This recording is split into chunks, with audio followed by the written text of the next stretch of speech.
Is it some devil that crawls inside of you?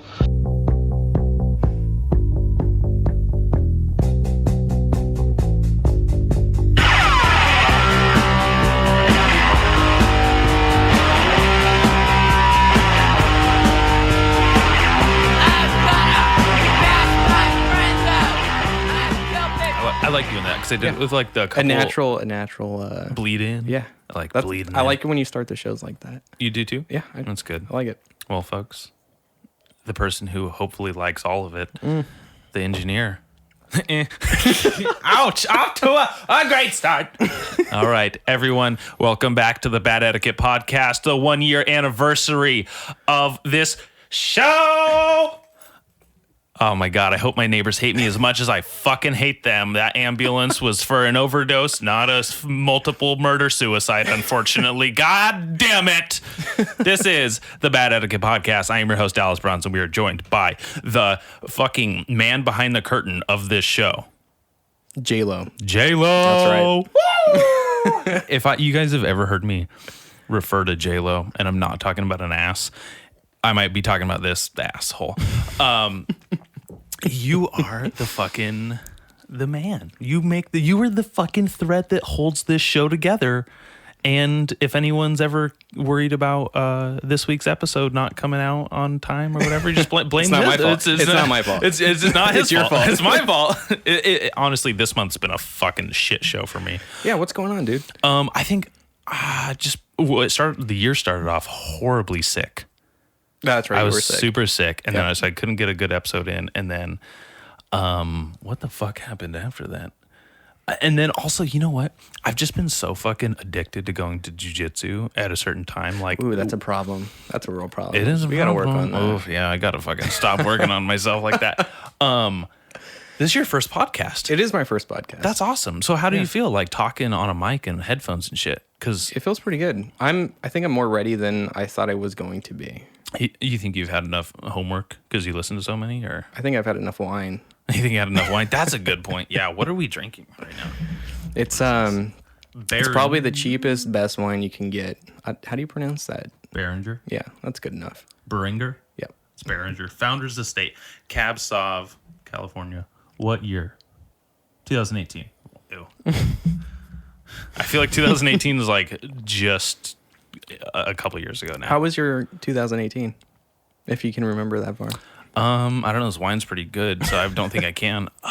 What? That's a stupid question. Let's get back to the fucking. So I've been addicted to jujitsu. I had to. So this is a fucking cursed calendar I have. Can I ask you, how many people do you know that actually write stuff on a calendar, like a physical calendar?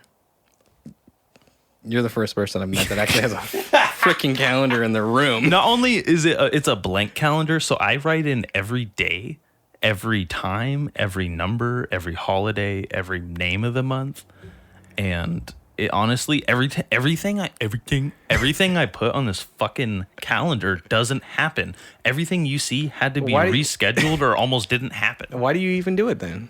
I don't know. I don't know. It's like, because I don't believe in superstition, but I'm still fucking sitting here and this shit isn't working. So it's. Hey, I see myself on there. That's pretty sweet. I moved that twice, bitch. Hey. Oh, well. Yeah. I'm a busy man. But hey, at least it's happening. You're not. You don't know that. A man. Not a man. No. No, but seriously, guys, this if you guys have enjoyed the show in any capacity and the evolution of sound and quality, it's all due to this man right here sitting across from me, completely naked, Jonathan Lopez. Enjoy it. Enjoy it. That's a Stephen Brody Stevens line. Rest in peace. Do you want to start with a question that I brought with me? Yeah, let's start it off. Let's fucking rip the scab off this bitch. All right, let's do it. All right. Oh, I'm already nervous. This is my podcast, and I'm nervous. You're cucking me again. Well, all right. I already mentioned this one before we started, but how does it feel to have someone on the show that has listened to every episode? Hasn't happened yet. I don't. Part of me thinks you don't listen to it, and you're like, these levels look good, and you send it off, and it might be a whole roast fest of J-Lo. No, this son of a bitch.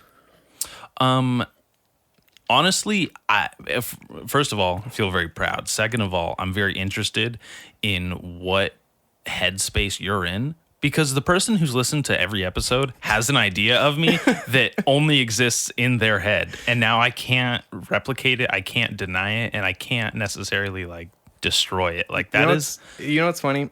Your show is exactly how I imagined it to be, just knowing you previously. It's like, yeah, this is Dallas. This is great. God. Yeah, this is his show. I'm not surprised at all.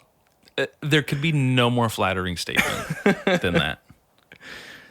It's kind of a bad thing. You know how many times I get that, talking about me now, it's the wine, bitch. You know how many times people have been like, it's just such a Dallas. It's so Dallas. I've had Kylie, do they go beyond that though? Do you get actual legit feedback for the show? No, not really. Fantastic. Listen, Great. you know what I do here all the time? Sounds great. Jerk off? No. Sounds great. It's your room. Yeah. No, what I hear feedback-wise from people all the time. That's what we're talking about. God, those headphones are nice, but they don't fucking work, apparently. I get people say consistently that the show sounds good. Sounds great. Sounds really? great. Oh, yeah. like the actual sound of the show. Yeah, so just put that fucking feather in your cap. That's just stroking my ego. Just chill out. Your first ego. How does it feel? Feels fantastic. All right. Well, honestly, I don't know how to answer that question. Like when you say, how does it feel, someone that listens to every episode? If you were someone who would like electively listen to every episode, I'd be super interested. I'd be like, what a guy. It's kind of a funny question. Yeah, it's a great way to question. start the show. I guess. Do you want another question? I don't know. Let me have some more wine. Fucking, I wish, you know what? I totally meant to have people ask For Hannah? question. Yeah, he knows because he's there, bitch. Is it still going? Yeah, you're fine. All right. If I can't see the lines on mine, I'm like, where'd it go? What happened? As long as it's red, you know it's recording. Oh, okay. See, dude, everyone who's been on the show that's listening right now, the setup is backwards. He has his laptop, all his equipment, and a different mic and different headphones. It's like I'm on his show now. It's like he brought his podcast And over I have to the questions, so watch and out. he has the questions. This is not even the. Oh, hey, you know what we should do for your 1 year anniversary episode? You should come over and let me fuck you in the mouth with my equipment. Like, fucking. You gotta love it. We gotta change things up on the show, you know? Gotta keep it a little spicy here. I thought you were saying you checking your fucking emails right now. I swear to God. You know, I'm just having my questions ready, so stay on your toes. I'm sitting down, not standing on my toes. Any possibility you'd write things or do anything analog? Oh, I need to take a photo of you. You guys, Do it, yeah. You know what? I'm not even gonna care about. You know what? Form Being a or anything? photographer, I hate photos of myself. Can't wait. You better make it look great, by the way. I can't. You're fucking hideous. So it's gonna fuck it up. Dick. You're the one. Me, the dick. You're the one who looks like this. Smile. I don't like smiling about you. You fucking pussy. Oh, God. You're gonna get fucking broken up with after she sees this. Ew. Hideous. Who's that? No, screw that. All right. God, how long does it take you to take your freaking picture? I just have to like see how many bad photos of you I can get. So like when the blackmail comes out, I can spread it. Hey, who edits the show though? I can manipulate anything you say and it'll go straight online. You better watch out, buddy. I have a whole file on every stupid thing you've said. Watch out. All right. All right. I'm gonna shoot another question for you. Yeah, okay? shoot it. Shoot All me right. in the face. Kill me. I'm pretty sure you already answered this question like way when you started the podcast. What made you want to start a podcast? You know, it's been so long, I don't know if I could answer it the same, nor do I even fucking remember. I know part of it was I had expressed interest in doing it, and for whatever reason, like, you know, when you're just like having like garage talk with someone, you're like, oh, that'd be a good idea. Like, oh, we could totally do that. I think I was having a conversation like that with my brother, and he bought me a fucking microphone, and it was like a auxiliary microphone. I could just plug in my phone. Yeah, I remember the microphone. Yeah. Yeah, or my laptop and just record from there. And then he just kind of showed me how to do it. And I was like, oh, this is serious now. Like, he bought me like the first piece of equipment, and it wasn't cheap for anything, in my opinion. Like, it was like $50, but still I was like, that's a real amount of money to spend on legit. someone. And I was spending so much time with him and like doing so much like work on our cars. I was helping him. He was showing me things, and it was just like I was feeling like a real connection with my brother. And like for him to do something like that with me was, I've never been really close with him, and had never really had a relationship like that with him, which is kind of parallel represented in like a parallel way with Remy the dog, Remington, because I had such a good bond and strong bond with this dog, and it mirrored the way that I was developing this weird bond with my brother. And I fucking love that. I fucking was like, I'm so game. Like, if you're buying me something, I'm ready to do this. And I just was like, it was like the push you needed, right? it was kind of the push I needed. And I had this really horrible October that year. I was just like super depressed. I don't know what was happening. It was the end of the year. You know, when you just have that like pressure of like, oh, fuck, I need to do something. I'm not doing anything. Staying stagnant too long. Yeah, exactly. And I hadn't. And then as soon as I started the podcast, it was just like this eruption of like peer validation, attention, people getting psyched on it, people telling me like, oh, I listened to the first episode. I'm like, listen to it on my way to work and stuff. And I thought that was so cool. Like, holy shit. Like, that shit is fucking, you do something and people like pay attention. Yeah. Like, and it really doesn't take too much effort either, right? People see you trying and they're like, I'm game. Right. Cool. That's all it takes. Because like there's a lot of positivity out in the world. Yeah. As much as there is a lot of negativity, the positivity that still remains is there to be shared. There's plenty to go around. And even though I talk a lot of shit and I have kind of like a dark tone to like the social media and everything I do, like this shit fucking is, I get such a positive, like sunny feedback and fun interaction from like the listeners and people. And it's not even terribly big in any way. It's just how many. Okay, so when you post the stuff, like the site you use to post, does it tell you like your numbers, like does it tell you how many followers and downloads you have? Do you want to share that? Because I don't know. By the end of February, it'll be 4,000. 4,000 what? Downloads. Okay. Wow. Really? Yeah. That's awesome, dude. Yeah. Does it only tell you your downloads? It tells me the downloads, tells me which country, tells me sometimes which state or province. What other countries do you have listening to your show? I couldn't name them all, dude. Okay. I have so many. I think you mentioned Australia, right? There's Australia for the first time ever, That's which legit. is super That's awesome. So cool. Yeah. But then that person erupted into flames, and now they're not a listener anymore. So, oof. Yeah. All right.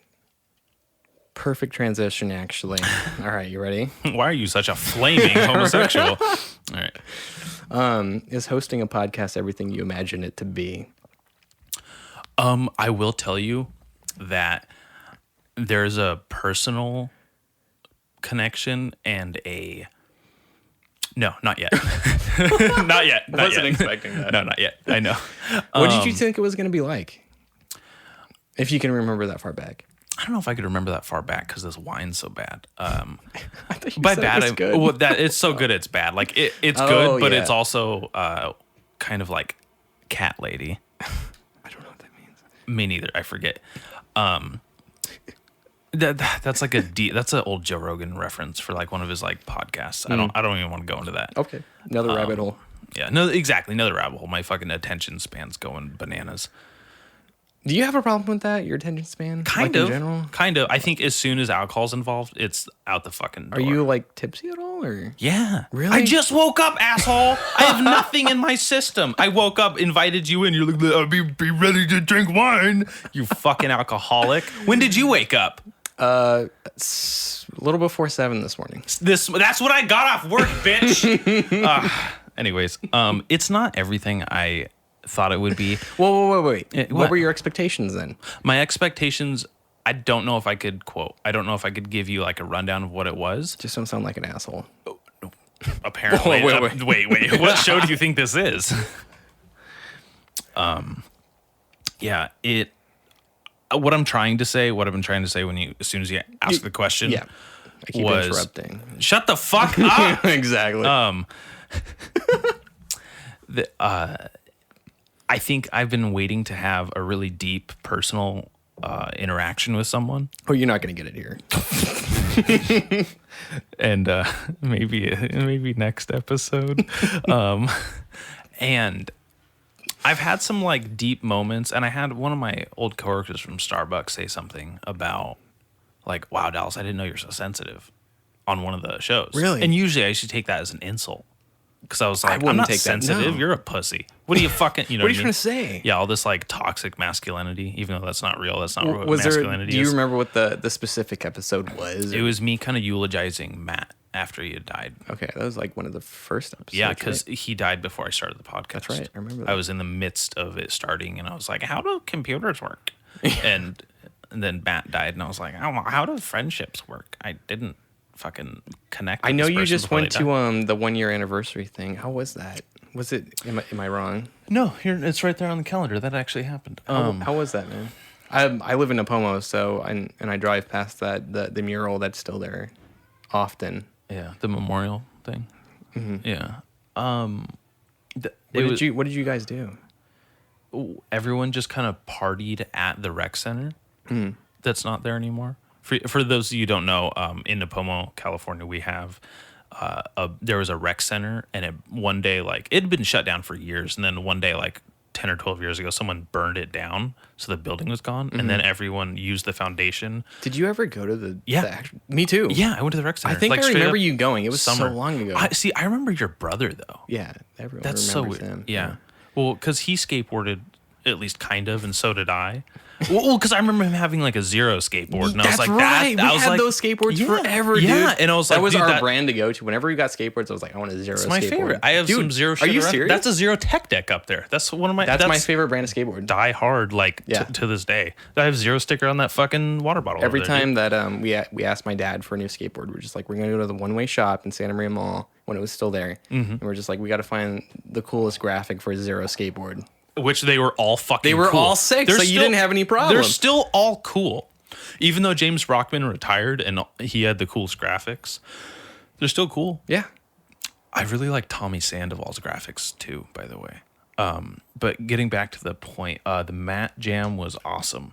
Kylie tried to kind of explain, or she didn't try to kind of explain it. She actually like put it into some nice words that I couldn't quite repeat.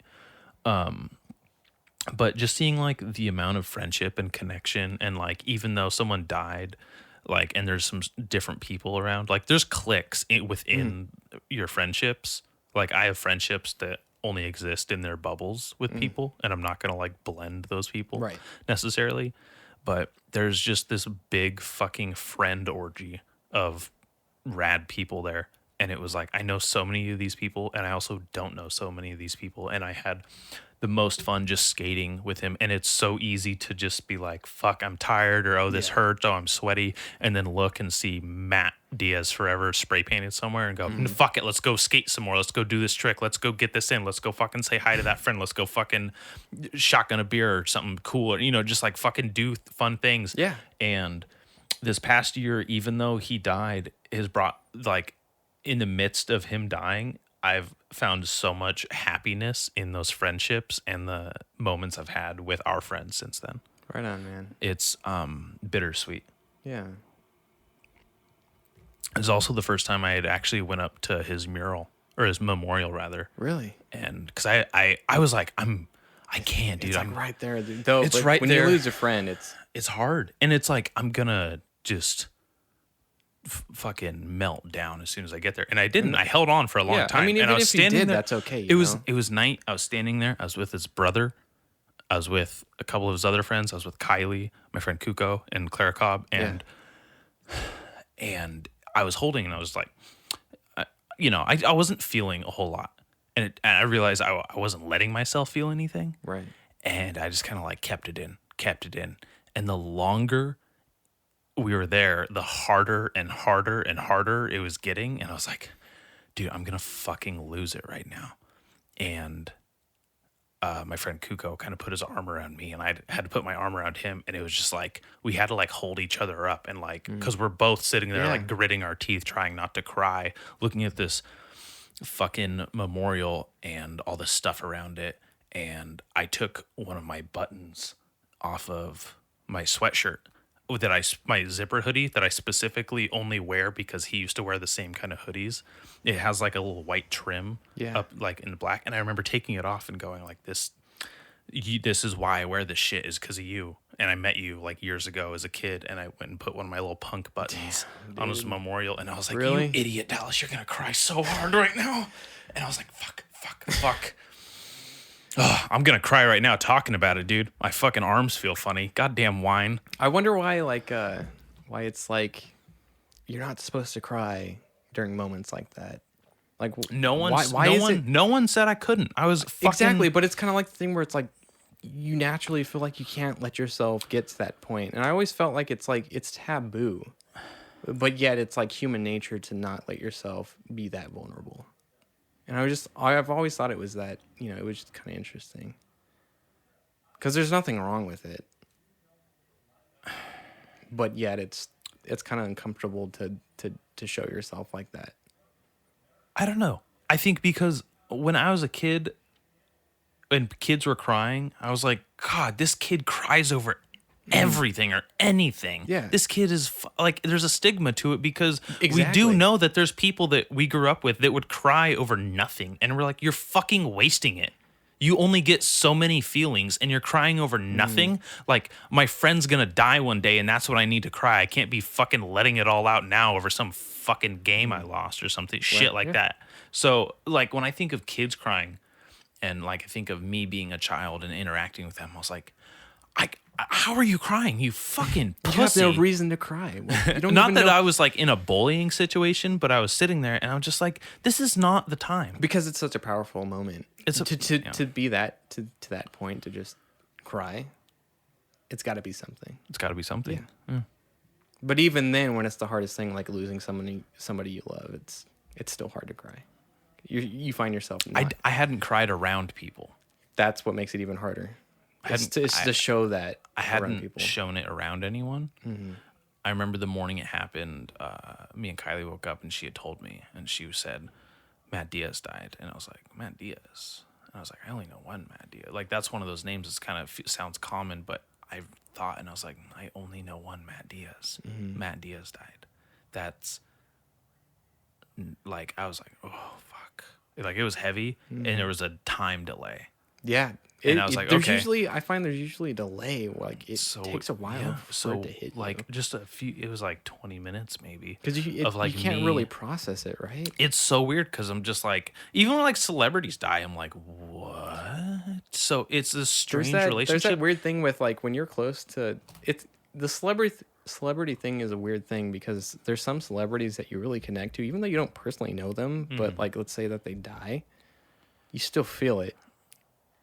And are those feelings warranted for that person, even though you didn't personally know them, but you appreciate what they did in their life? What do you think about that? I think that if you felt something, that there's no warranted or not warranted. That was your body actually responding to it. If you're pretending you felt something, then that's bullshit, and that's not a real response. Right.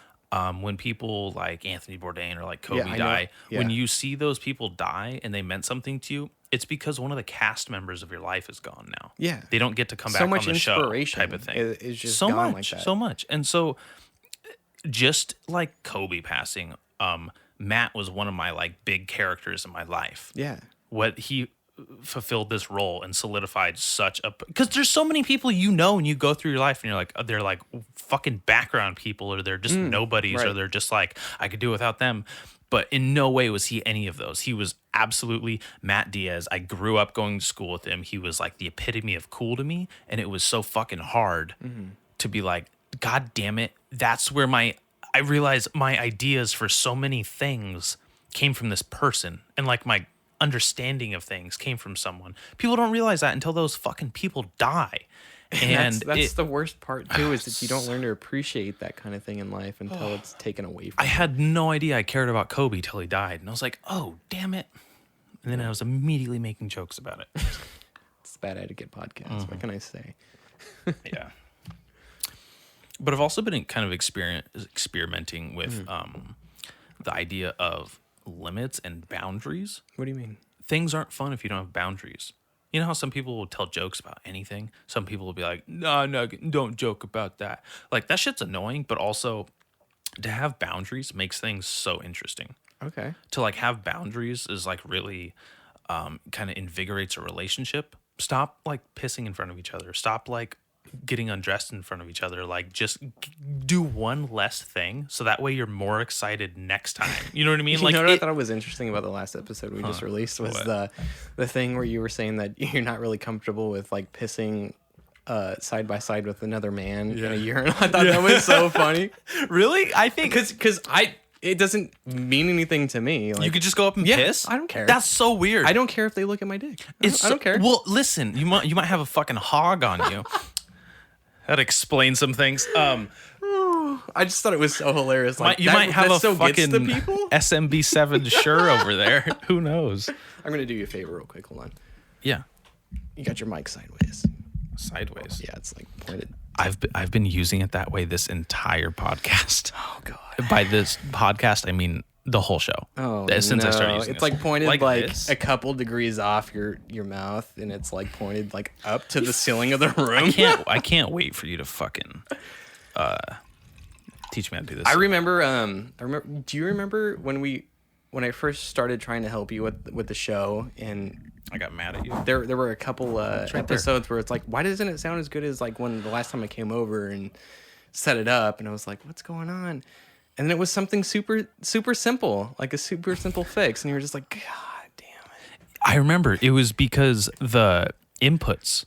Yeah, you weren't assigning the inputs to the right mic. You were going through the mic I on didn't your even actual laptop. Yeah, I was like, why does it so sound my like laptop ass? was recording, and the cool microphone I had it was wasn't just even there for activated. looks. It was a paperweight. It was a fucking paperweight, and it Yeah. was just like, why does it sound so And bad? it took us forever to be like, what's going on? And I was just like, dude, how does this mic suck so bad? I love this thing. I love it for Hannah.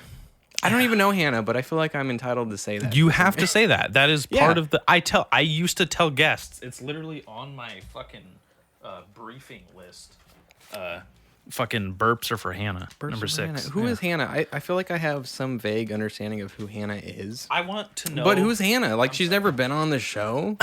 Like, what is going on?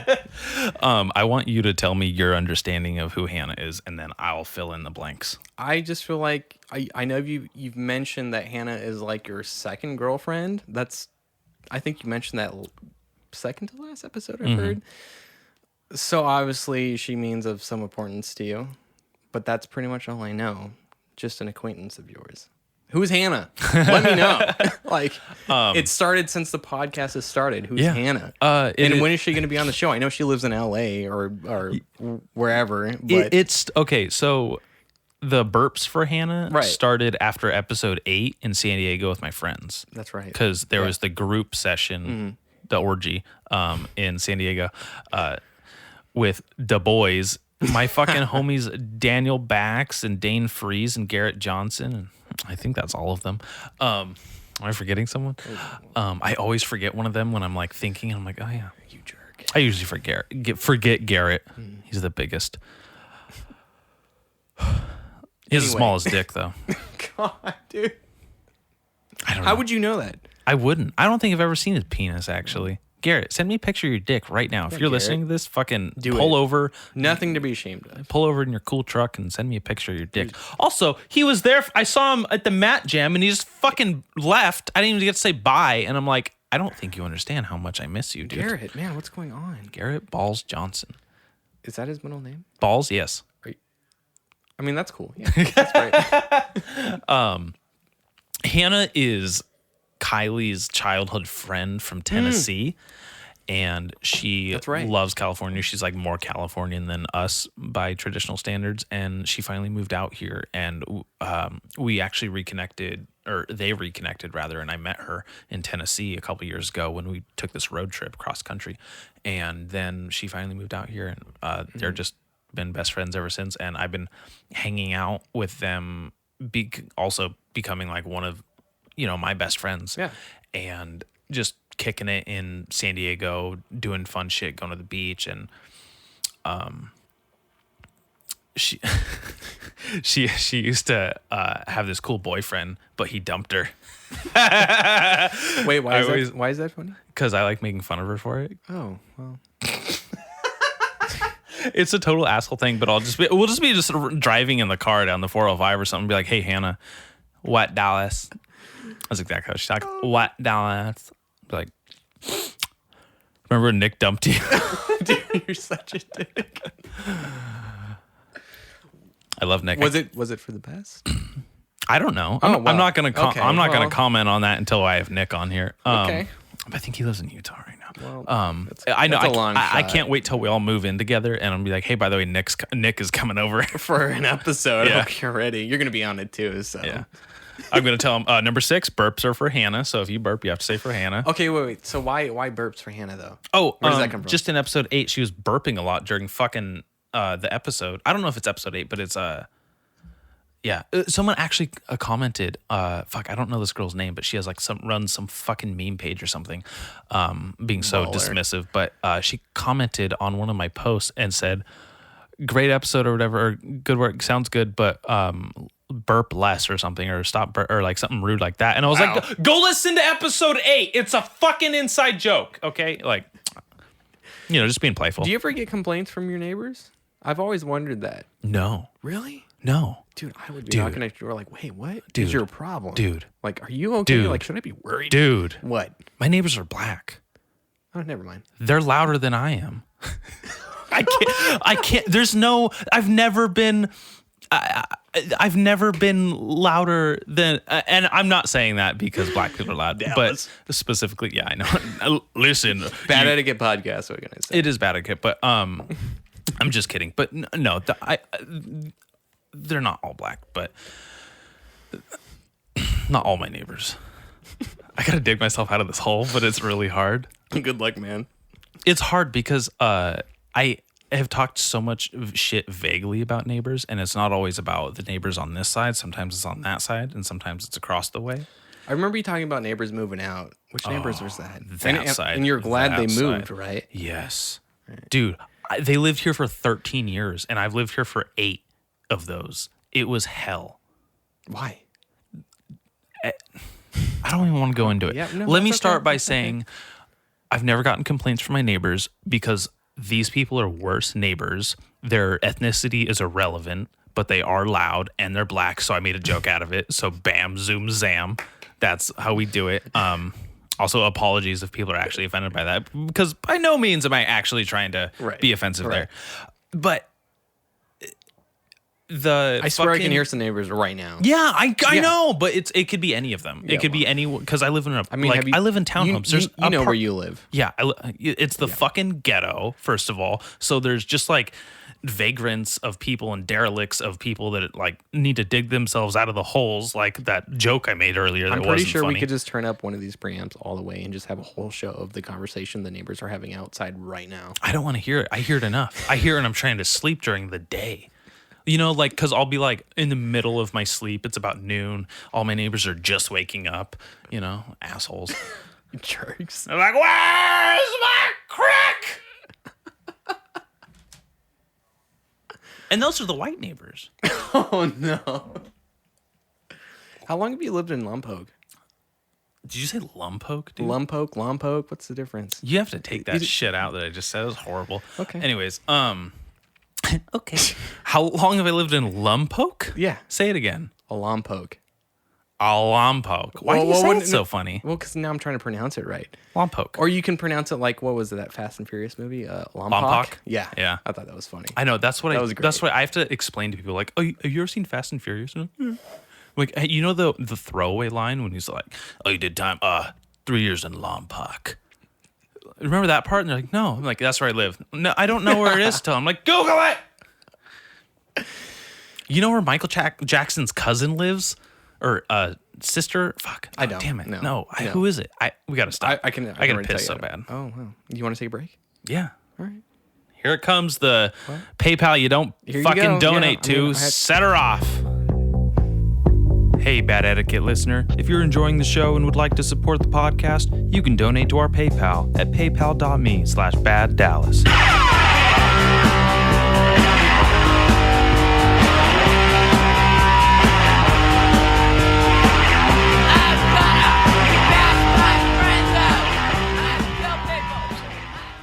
Are you not used to questions? No one asks me any questions. I don't know why people are so lazy.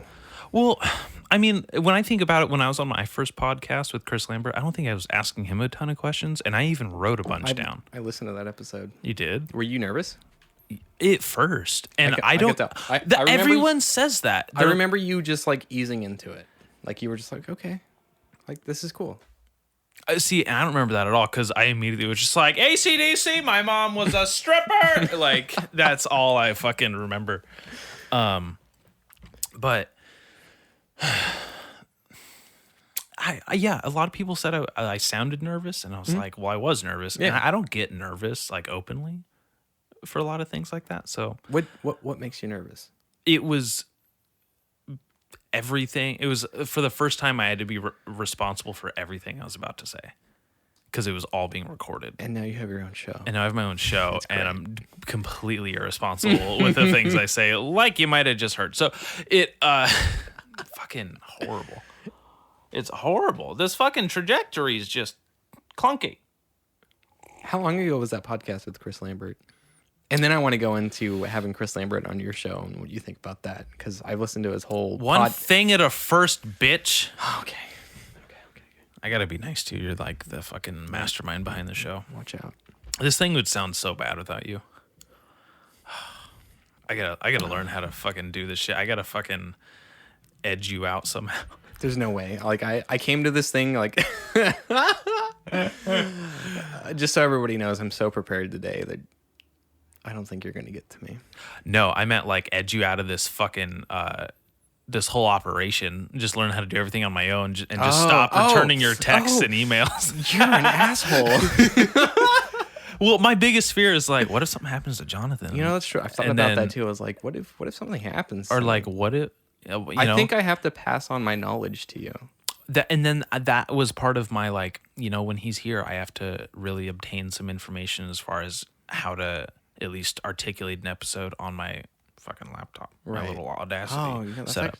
That's just because that's true. In the event that for whatever reason your life is getting in the way of the podcast, which hasn't happened yet, but also it's fucking a possibility. It's a possibility, and I think it's just really bold of me. What's the word I'm looking for? Audacious to assume that you're gonna just be there for me to like, I want my show now, please, type thing. And I don't want to make you do that because it's like, oh, if he's busy and I want it out by Wednesday, I'll do it and I'll make it out by Wednesday type of thing. Or if I'm like, cool, I got a week on it, I'll let him crisp it up. There's one thing we have to change. Okay. You got to get out of Audacity, dude. That thing is a piece of garbage. Okay. I could do that because remember when we had the sucks. Pro Tools on the free Pro Tools on there? It's still on there. Is it? I remember. Weren't you having problems with it? We were having problems with it, and then I think that was before we realized that the inputs were fucked. That's right. So we don't even know what it's like with Pro Tools. It's probably still great. It's probably still great. Oh, dude. We got some homework after the episode. Yeah, we do. Yeah, I know. Yeah. We're gonna be all fucking drunk. No, dude, you gotta do it like that. I'm glad this wine's almost gone. Are you gonna have the rest of it? Because I'd gladly take it. No, you can have as much as more as you'd like. Gee, I'm like slurring and shit. My fat fucking dumb bitch lips are getting in the way. You know my last name, right?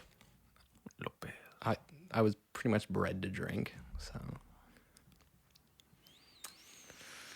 That's racist, and I will not tolerate racism on this show. He was laughing because all the N-words he's had to delete from this fucking show. That's not true, by the way. Dallas is well composed as he's drinking wine. Thank you. Thank you for fucking no one. I don't know if people ever do that. What? Stick up for me like that. Oh. That I immediately was like, maybe it's just the wine. Just like, damn, ouch. Maybe I need to have people drink wine. But like, if I make a joke and it might be inflammatory or serious like that, no one's ever been like, nah, he's joking. Don't worry about it. I guess Kylie does when she sees the look of horror in her friends' faces when we're around them, when and she's like like offended, or like, he's joking. It's a joke. Hannah, stop crying. What do you? So I think that's the one thing you have to keep in mind is that you're a comedian, and it's a joke, and that don't take it so heavy-hearted. It's really quiet right now. I don't know if I said the right thing. You did. Okay. I just I think he's questioning himself right doing now. a little improv. Okay. Sometimes I like to stare at my fucking guests. I don't know what that means, but I'm here and I'm being stared at right now. I don't know. No, seriously, like when I have people on, sometimes I'll just stare at them, see how they react. It's a lot of fun. Watch them squirm. Because I'm like... Am I squirming? No. A little bit. This guy. Delete. This episode's just going to be like, and then the fucking bitch. And you're just going to chop it into a whole linear story with sound bites. I could just edit it the way I want it to be. I won't do that, though. I wouldn't do that to you guys. You guys deserve... unadulterated, unfiltered, the uncensored. A proper episode of the Bad Etiquette podcast. Exactly. That's what the show is about. No, unfiltered. But seriously, before we go any further, I really want to say thank you so much. Thanks, because man. this show it's like the main vein of my life right now. Like my life source is getting to wake up and knowing what I'm doing this week for that. Yeah. One of the worst things too is like when I'll record an episode early in the week and then something happens later in the week and I'm like, by the time I record next week's episode, this is old news. And I miss it. That's kind of a crappy feeling. And I miss feeling. it. Yeah. It's kind of a crappy feeling. And we were talking about before the show started that it really does make a difference having something like this in your life to really look forward to and work on.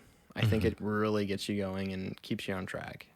At least for me. It helps me get out of bed in the morning. Yeah. Or in the afternoon. And, regardless of what it is, having something creative to do is so important. And I don't think that everybody has that in their life. And, I think it's important. What do you think? What's your thoughts on that? I'm sure I've said it on this show before and I'll say it again. It's so fucking valuable to have a creative outlet and especially somewhere where you can express yourself in such a fucking unfiltered way. Right. It's my pride and joy. I love coming on here. I love making jokes with my friends.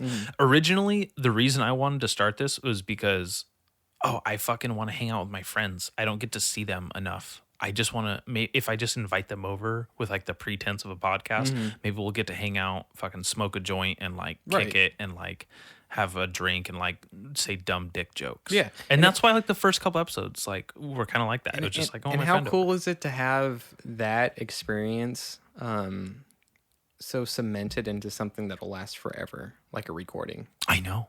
That's why I like doing what I do, is recording things in music, is because I get to take people's creativity and cement it into a form that lasts forever beyond my lifespan and their lifespan.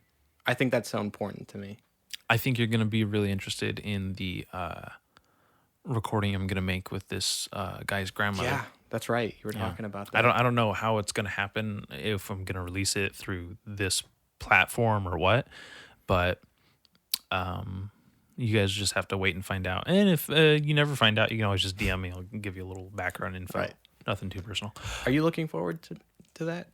No, it's horrible. No, Big waste of my time. I wish I never asked that question. I'm just kidding, Josh. Yeah, I can't wait. No, seriously, when I was saying earlier, I don't think I've had like quite a human, personal, like a really like deep episode or whatever.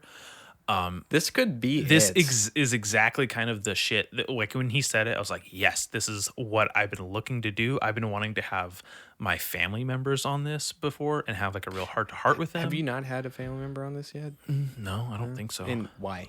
I don't like them. Okay, well, yeah. I'm just kidding. I'm just kidding. But no, I want to have my mom on here, and my dad, and my brother, and my sister. My brothers. And that would be pretty crazy. You know what I mean? Just just to know, like, say, fucking dad, no one likes Trump. Don't say it. Whatever. Just making jokes like that. He's not like that at all. He's like, he is, but he's not. He's such a sweetheart. Yeah. Like I would never in a million years think that, my dad's the nicest and healthiest person in my family. You really look up when to I'm him, 25. Right? You really do. He was my best friend growing up. Yeah. I was a fucking weird. If you think I'm weird now, I was also like a weird fat kid that had no friends growing up, and like I hung out with my dad all the time. Like when people were out doing things with their friends, I was hanging out with my dad like all the time. I'd be at his friends' houses. I grew up going to like dad's friends' houses, and they're like little man caves where like there's a bunch of pot smoke and fucking. We were watching Adult Swim at 3 a.m. and shooting pool, and I'm like, this is exactly what he wants to do with his friends, and this is exactly the person I want to be with is my dad. That's how my dad was too. I remember, smoking weed with my dad. I've never smoked weed with my dad. Are you serious? Dude, no, seriously, for the first time, he recently, he was like, hey, you smoke pot? I was like, yeah. He's like, you want some? And I was like, oh, no, I'm good. I got plenty. I totally wanted some. And it was just this casual, brushed over, he was like, come on, pussy, you smoke pot? I know you do. And yeah, I remember my dad had mentioned one day, he was like, hey, I'm going to go smoke weed. I was like, hey, can I join? And he's like, how many times have you smoked pot? I was like, I can't count. He's like, that's enough. Yeah. And I was like, yeah, totally. And he's like, okay. And so I remember, smoking some pot with my dad, and I remember easily outsmoked him. I was like, really? Wow. You're gonna? Yeah. I was just like, that's crazy. I could probably outsmoke my dad now. I could see that. But I don't smoke. Your dad isn't a big dude, is he? Is he a big dude? No. He's 5'7", maybe. Yeah. He's 140 pounds. Where do you get your build? You're like a when I say massive dude, I'm not saying fat. Yeah, exactly. You're just a freaking burly dude. Thank you. Yeah. What was the question? I don't know. Oh. No. Where do you get those genes from? Is steroids? Oh. No. Yeah, no. No, but that would totally work. But also, I think I'm way too young to do steroids. Okay. I think that's true. Once you're fully developed is when people should start doing steroids if they want to do them. Guys, don't do steroids until you're old enough. And then do it in a Great very advice, there's plenty of Reddit pages out there to tell you how to do it. So I don't even know what the fucking problem is, guys. Okay. I'm 24. I'm not. Anyways, you know what? I don't know, dude. I was seriously just a fucking clunker of a kid. I think I grew up with a ton of processed food and I ate nothing but burgers growing up. Processed beef. And there's so much growth hormone in them. Was literally just born, because I'm huge compared to my parents. I remember I only caught glimpses of you going through I think middle school, because you went to Dana, right? Yeah. Yeah. Dana. I've never heard it called Dana. Well, just Dana Elementary. Anyway, Dana, yeah. I remember seeing you a couple years ago, probably 5 years ago. I was like, that's Dallas. He looks completely different. Ooh, Are you serious? That's a trip. That's crazy. I I just remember you looking so different. And then all of a sudden you were just a little scary. Oh, I was a little scary? Yeah, you looked a little scary. What? Because you're just big now. Scary? You're just okay. I don't want to say anything wrong to that dude because he'd probably punch me. Listen, you're not the first person to say that, and I hope you're not the last, because if I get some fucking cocksucker heckle me at a comedy show by saying "okay, boomer" again, I'm gonna punch him in the face. This is stupid. This isn't Facebook. You're not fucking sick burn, bro. Like. Why are you even doing that at that show? You could tell he's on the fucking internet so much. He just I got that perfect okay, boomer. You could tell it worked on some post that one of his corny right-wing friends said or something, right, and just clicked it and or he probably said it on some big public page. Still can't got believe 100 likes. So they said that loud enough to where you can hear it from where you were on stage. Yeah, it wasn't even a stage. He was ground level. There was a fire pit in front of us. I was like, this is not going your way if it goes there. I can't believe people have the audacity to do that. Audacity, gotta get rid of him. Well, listen, by all means, everyone has a puncher's chance, and if I got angry enough, I wouldn't hurt him, but I fucking wanted to. What a stupid ass. Anyways, for context, everyone, someone heckled me at a comedy show in December, and it pissed me off so bad that I'm burping on the inside of my chest. Excuse me. Fucking, it pissed me off so bad. I'm still mad about it. And if I ever see that fucking long-haired 40-year-old, but somehow never hit puberty, fucking weird, lives in mom's basement, incel looking motherfucker. So mad. Do you remember the joke you were telling when he said that? Yeah. I'll say it verbatim. Can you say it now? I remember because it made this one guy, Dylan Williams, cringe, and I was like, I don't fucking give a shit about your super woke opinion anyways. And I could tell he was already cringing at the setup. And I was like, fuck you, dude. You don't even know the rest of the joke. And then I moved across the room. Were you reading his body language? He went like this, and he went... He has this thing where he crosses his legs. Sorry, Dylan, I'm going to roast you right now. I don't know if you listen, but fuck you.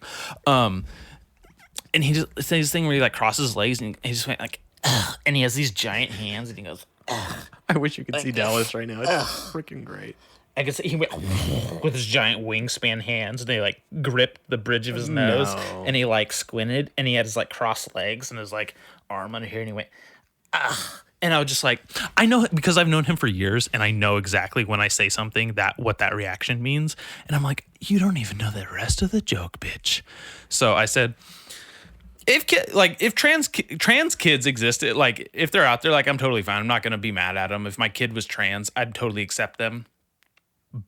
But, and at this point, he's like, doing that thing. And then I'm just like, ugh. So I had to like turn to the other side of the room. If my kid sagged his pants, I'd break his fucking legs. Because if he wants to walk like an idiot, at least he gets a better parking spot. Right? It got some laughs, whatever. Got some fucking, and then this dude went, okay, boomer. And I was like, oh, fuck you. Oh, no. Like, no, it was a joke. I'm not actually a boomer. And I'm also not actually going to break my kid's legs about getting mad over sagging pants.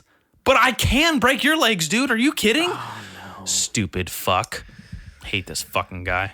At what point during that show did you realize, like, hey, this isn't going as well as I expected it to? Before I walked on. Really? Dude, the guy before me bombed, and it was really hard to recover from that because I was immediately the next guy, and the crowd was already not on people's side because they were like, okay, fucker, that guy didn't make us laugh, you better. And it was like, I could feel the anger of the room. The night had just started. No one had fucking like finished their first beer yet, so they weren't even drunk enough and loose enough to laugh at my stupid first time, second time jokes. So and also, I think I did nothing but new material. Oh, okay. Nothing but new material. I had plenty of like old stuff that I had worked on and written. Right. And for whatever reason, I didn't go there until later in the night when I walked up and did another story, which was successful, went well. So is it worse when someone does good before you or worse? No, what do you think? Is it equally as bad? You said, is it? Okay. Yeah. So you said it kind of funny. So I misunderstood. Yeah. Listen. At least if someone does well before you, you're walking up with enjoyed crowd. Like they've they're enjoyed warmed up, themselves. right? They're like, yeah. They're not expecting more crap. You feel confident because like maybe you might feel confident at the beginning, but you're gonna feel this like wave of, oh, they enjoyed themselves. I have to keep up with that person's level. Just ride the and high, then you right? slowly lose them, which might leave you with a fucking worse feeling. But there was this one point. I don't know why we're talking about this, but there's this one point. There's this one point in the set when I felt particularly combative towards the audience, and that was the most comfortable I felt during the whole set. really, And that's like how uncomfortable the fucking shit was. It was like, oh, like there was a certain point where I was like, I'm gonna fuck you guys up in my head. And that was like the most safe I felt. And I was like, why is the conflict part the cozy part? that is insane. I can't remember what joke it was. Oh, it was someone, yeah, it was a joke about someone saying I have a dad bod. Yeah. Was that your joke? It was my joke. Okay. Yeah. Okay. And I was just like, oh, I got this. And then I like finished it, and then I remembered the beats, and I remembered like the tags, and I was like, okay, this is good. And then Did anybody laugh? people laughed. Okay. I can't tell how many people laugh. Well, or 'cause like you're in what, the moment, Because you're I'm in just the going, moment. yeah. It's kind of strange to like calculate it, especially when you're walking up there like nervous, like you're standing in front of like a big headlight, deer in the How do headlights. you prepare yourself for something like that? I could never imagine going up in front of people and trying to be funny. I still am not comfortable holding a fucking microphone. What do you mean? Like, here, let me fucking like this part is so weird to me. He's getting up. I'm grabbing the mic Okay, because it's a mic just like this. I swear to God, if you cup the mic, I'm gonna lose it. Like this? Yeah. No, that's a little like over this. the top. No. What do you mean cup the mic? show Yeah. you? What do you mean A lot cup of the singers mic? do this. Oh. It just makes a sound terrible. It muffles it? Yeah. Yeah. So, no. How do you hold the mic? Like this. I'm just kidding. I cupped it. I don't know. I'm still uncomfortable holding it up there. But also, both times we've used Singer mic stands with like a extended, like a dual arm. Like a shotgun arm? Yeah, Like exactly. that? Okay. And that's not a typical, like, in my head, I'm always thinking, no. just take it right Yeah, off the stand. yeah, that's And what you're so at supposed to first do. of all, it's like, So I can't take the microphone off. I look like did you such end a up taking the fucking amateur. mic off the stand? Yeah, I never Okay. leave it on Well, there. That's what? So- I hate when people do So that. you can't remember how you held it though. I do. Well, no, I do because I do this thing I picked up you from wrap it Henry around your- Rollins. I wrap it up around like my fist, like brass knuckles. All right. And at one point I started to do that, but like this part and like this part, like getting to the mic and like thinking how I sounds good and like where to Right. hold it fucks me up. And like, cause Like I'm it like, just- I can't totally hear myself in the PA. They don't have PA speakers going towards you. No, it was because it was just a local no. show. It was Are just you a local show, and it was just like Still, two it's not that hard to set up monitors though. But I'm not gonna complain because I got to play the. I mean, you got gotta do what you gotta do, Yeah, but- exactly. We'll get there. The shows I play, we'll get there. I'm not there yet. okay. Remember, guys, I'm also like Right. fucking super open mic or amateur. Shouldn't have even been on a show like that. That's where I bombed. Yeah. But yeah, the microphone, it's so funny because I literally study how comedians hold the microphones. I remember you talking about and that. I love the way, because there's this way Ari Shaffir does it, and he holds it like this. He holds it like super like femme, you know, like he'll like hold like the base of the cable, and then like talk like this and have his like arms crossed like this. And I'm like, I love that. It looks like It's like he's so it- waxed, right? It looks super funny on me because I'm such a fucking fatty, but.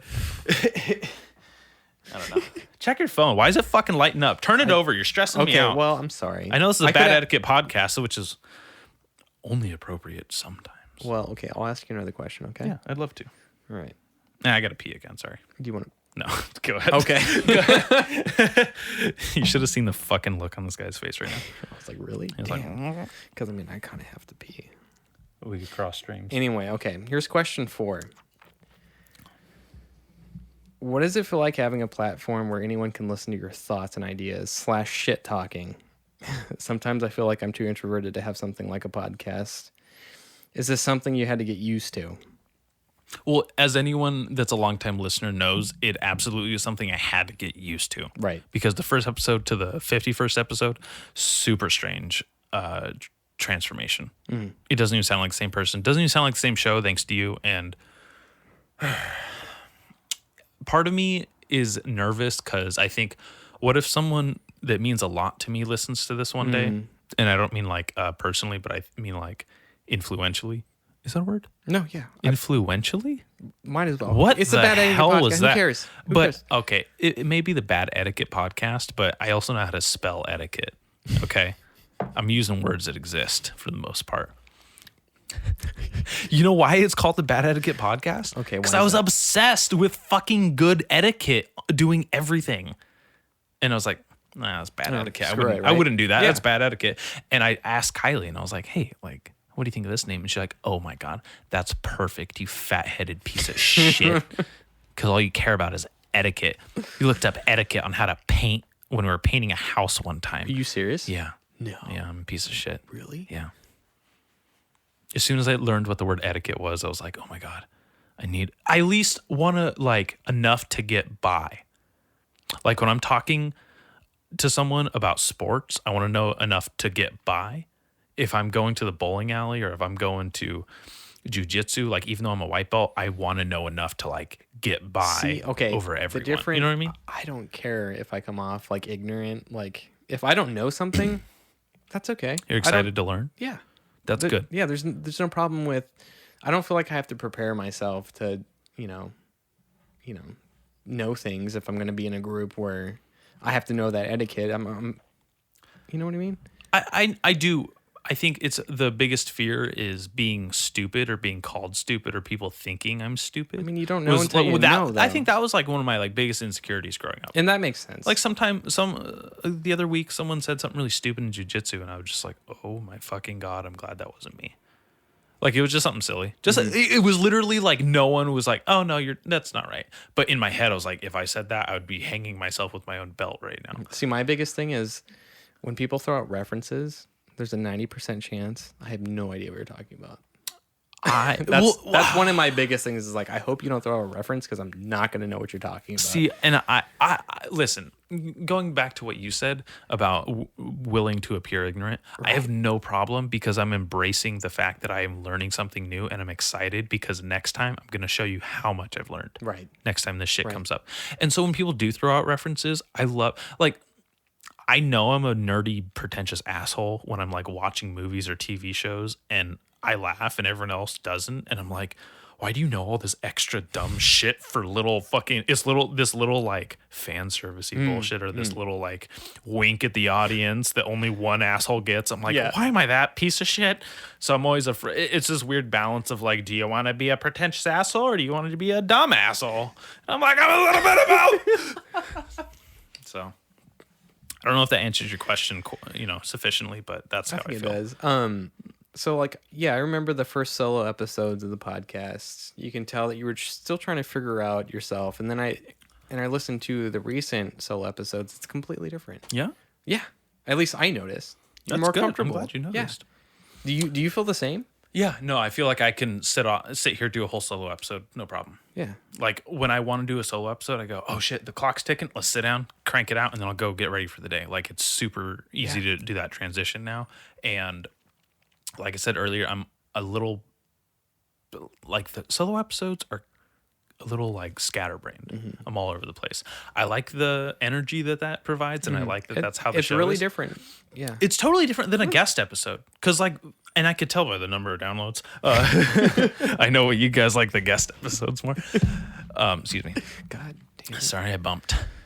Rookie mistake. No, it's not. Yes, it is. It's not. I'm a year in. It still I haven't done that happens. this episode. Because I know. There's wheels on these chairs. I got these chairs because there's wheels on them. That's not why I got them, actually. That's not true. He got them because they were cheap. Ah, fuck. Damn. He listens to every episode. He knows. He knows. Jesus Christ. How do you go about scheduling people? How do you reach out to people and say, hey, be on my podcast, please? It's so interesting because there's some people that I have such a different relationship with that it's kind of more formal. I'll have more of like a direct like message like, hey, just let me know, like if you're ever interested in my podcast, reach out. I'd love to. And then there's other people where I'm like, dude, anytime you're in town, just fucking hit me up. I'll go do a podcast. And then there's other people where I'm like, can't you just like come over and like fucking smoke weed and kick it or something? Mm-hmm. Like the environment between people it's kind of different. It depends who the guest is. Like you ask me 3 guests. My favorite guest still is Phil. I love it's Phil. So funny. He is so. I don't know what, but the way he tells stories and in his vibe he brings it, he is great. I want him on another episode. I love Phil. I think he's crazy. I love it. I think I've had that in my mind for a long time because you've said that before. And honestly, I think he should feel honored if he's listening because I've had a lot of guests and he's still your favorite. Yeah. I don't know if I have a favorite guest. I mean, Chris Lambert's freaking cool. But that episode stood above so many in so many different ways. How so? Because I think it was easily the most prepared I was for an episode. It was the most like detail oriented and probably the most serious podcast while also making some good jokes in the middle of it. Yeah. So, yeah. You've only had him on once, right? Yeah, I physically can't continue. I need to piss so bad. Okay. It's like I'm in the same boat, so thank God. All right, Don't we're gonna piss take a break. in the boat.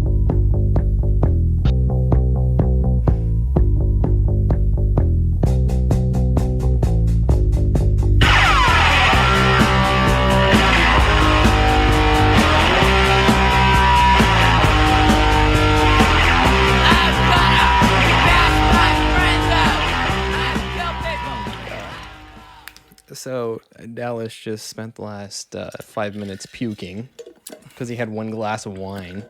It's because I had one glass of wine, coffee with MCT oil on an empty stomach. Like a moron. Fun fact, MCT oil makes you throw up if you fucking drink wine with it. I should have been recording that, to be honest. I know you said you were going to, and I was like, I know, but I would have felt bad, though. Like, all you would have heard in the background was like, ugh. It sounded violent, too. It didn't sound like a regular... You gotta swallow that. Do you need the trash can next to you? Oh, you do have the trash can. I have the trash can next to me because I thought I was going to throw up in here. I'm not even... this is the worst part. Don't even feel drunk. Don't even get like the buzz. Now I'm just like, I mean- feel hungover already. Were you feeling fine before you had wine? I don't know. I just okay. woke up, Jonathan. well. I woke up an hour ago. Well, We've been recording for an hour and 3 minutes, so that's it. Wow. cheap wine is a horrible, horrible It's great. enterprise. You should have ate something though. Well, I just went downstairs to look for something to eat. I really don't have the time. There's nothing that's instantly edible. I'd have to instantly edible. You have no concoct patience, it. my friend. No, we're pausing. What do you want me to fucking whip up some steak or They're something? not gonna know. You're gonna know. Oh, that's true. The momentum of the show's gone. Oh, then. that's true. All right, That's excuse me. not true. That's not true. I have another question.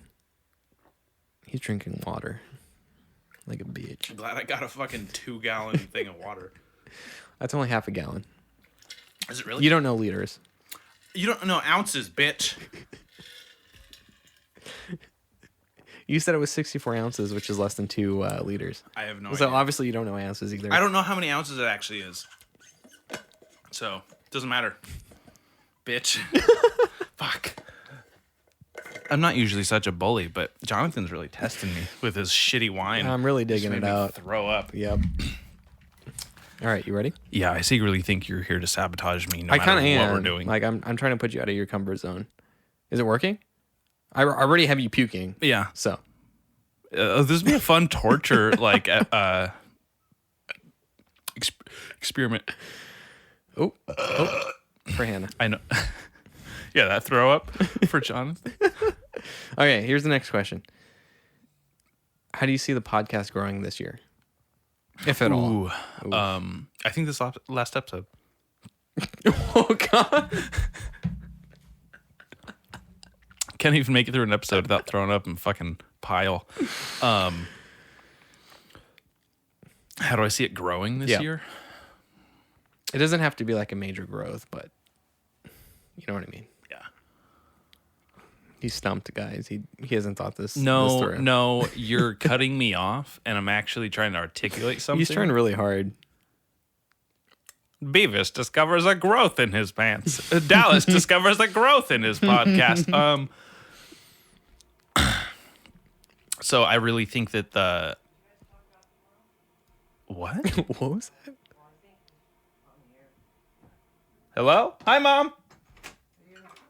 Yes, I am. Welcome. This is the Bad Etiquette Podcast 1-year anniversary with my engineer, Jonathan Lopez. Hi. Hi, nice to meet you. Nice to You meet know, too. you've met him 3 times.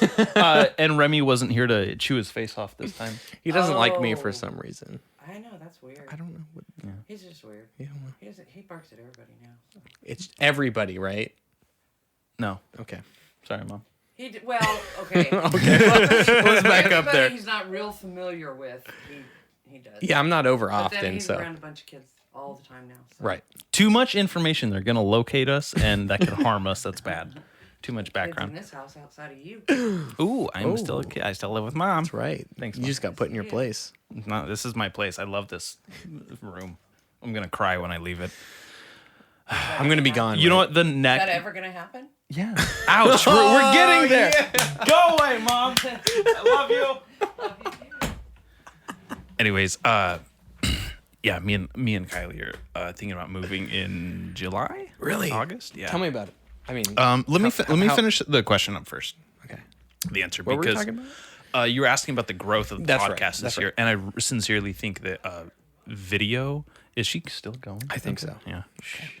Shut up, lady.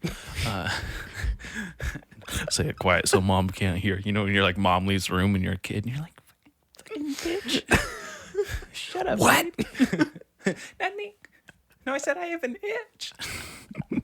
I think that recording is going to be like a little more streamlined, have better quality mics too. As far as like the equipment goes, hopefully there's some growth, but honestly setting up video for YouTube, having fucking uploadable content. This for is a great YouTube. transition into why we haven't done YouTube yet. Oh shit. Do you know how fast you would get canceled on YouTube? Oh no! Oh all my I gosh, think about, all I think about is how all my like favorite people get like demonetized and shit, I and was I'm like, oh my a couple months ago, I was God. like, Bad Etiquette should be monetized on YouTube to gain some profits for the show to help keep it running. And then I was just like, wait a second. It would be canceled so fast. Would it even be worth dead the on effort? arrival? Yeah. No, Like no, one no, episode. No, seriously. There's such a audience for it compared because have you ever heard of Legion of Skanks? No. Well, they just got demonetized. Oh, well, so, great. Perfect. Well, we're on the right track. It's the most offensive podcast in the world. It says who? It says you. Anyone? Right? No, Anyone? that's their Really? that's their title. I Is the thought most you had that offensive title. podcast on the internet? Oh, No, wow. because I don't like even remotely go there because it's a bunch of comedians in New York and they record this podcast live in front of a studio audience in a comedy club, Dude. and it's literally just like gnarly. Yeah. I mean, That it's sounds- it's that's- funny. yeah. It's funny, but it's also like a bunch of comedians. They have the thickest skin in the world. It's nothing but rape joke waitress fucking That's pretty heavy. just a lot of it's a lot. Oh, you know what I was thinking? What? Getting rape joke tattooed on my Okay. knuckles. Oh, yeah. I don't know about that. I mean, we've had a lot of ideas, but that one's a new one. Jonathan, it's a joke. You fucking I'm just going along with it. it's bad. What? Okay. It's bad. Don't do it. Okay. No, but seriously, I want to have video for the podcast. You know, I still have people like, oh, is it on YouTube? And I'm like, Really? You've had people say it was. all the time. People are like, oh, is there a Dude. video? They want to watch it. They're like curious about like, I mean, because like physical comedy, I know that stuff comes off funnier when you can view and hear it. True. True. Like, Body language is a lot. there's a lot of components to comedy, and I think that the physicality of it's very important. And I think if I'm having a funny moment on the show and there's a physical background to thread it together, it's important. It's going to be funny. It's going to be better content, and people are going to appreciate it more. And I want them Right. to appreciate Yeah. it more, because that means I'm appreciated more and I'm validated and I get more money. Thank There you. you Bam, go. boom, boom, That's zam. That's what it's about. That's so interesting. I was wondering what you meant when you're like, why we haven't done YouTube yet. And That's why. it's honestly, I mean, there's an not that aspect big of like a deal. doing it for the fans, and then also that a whole other aspect of why people do YouTube is to monetize what they do and support themselves. And if one of the reasons was mainly to support yourself, I'm sorry to say, but you fucking canceled me now. I know it'd have to be on Vimeo or something. Yeah. Where they're Yeah. like, just show tits. we Or don't care.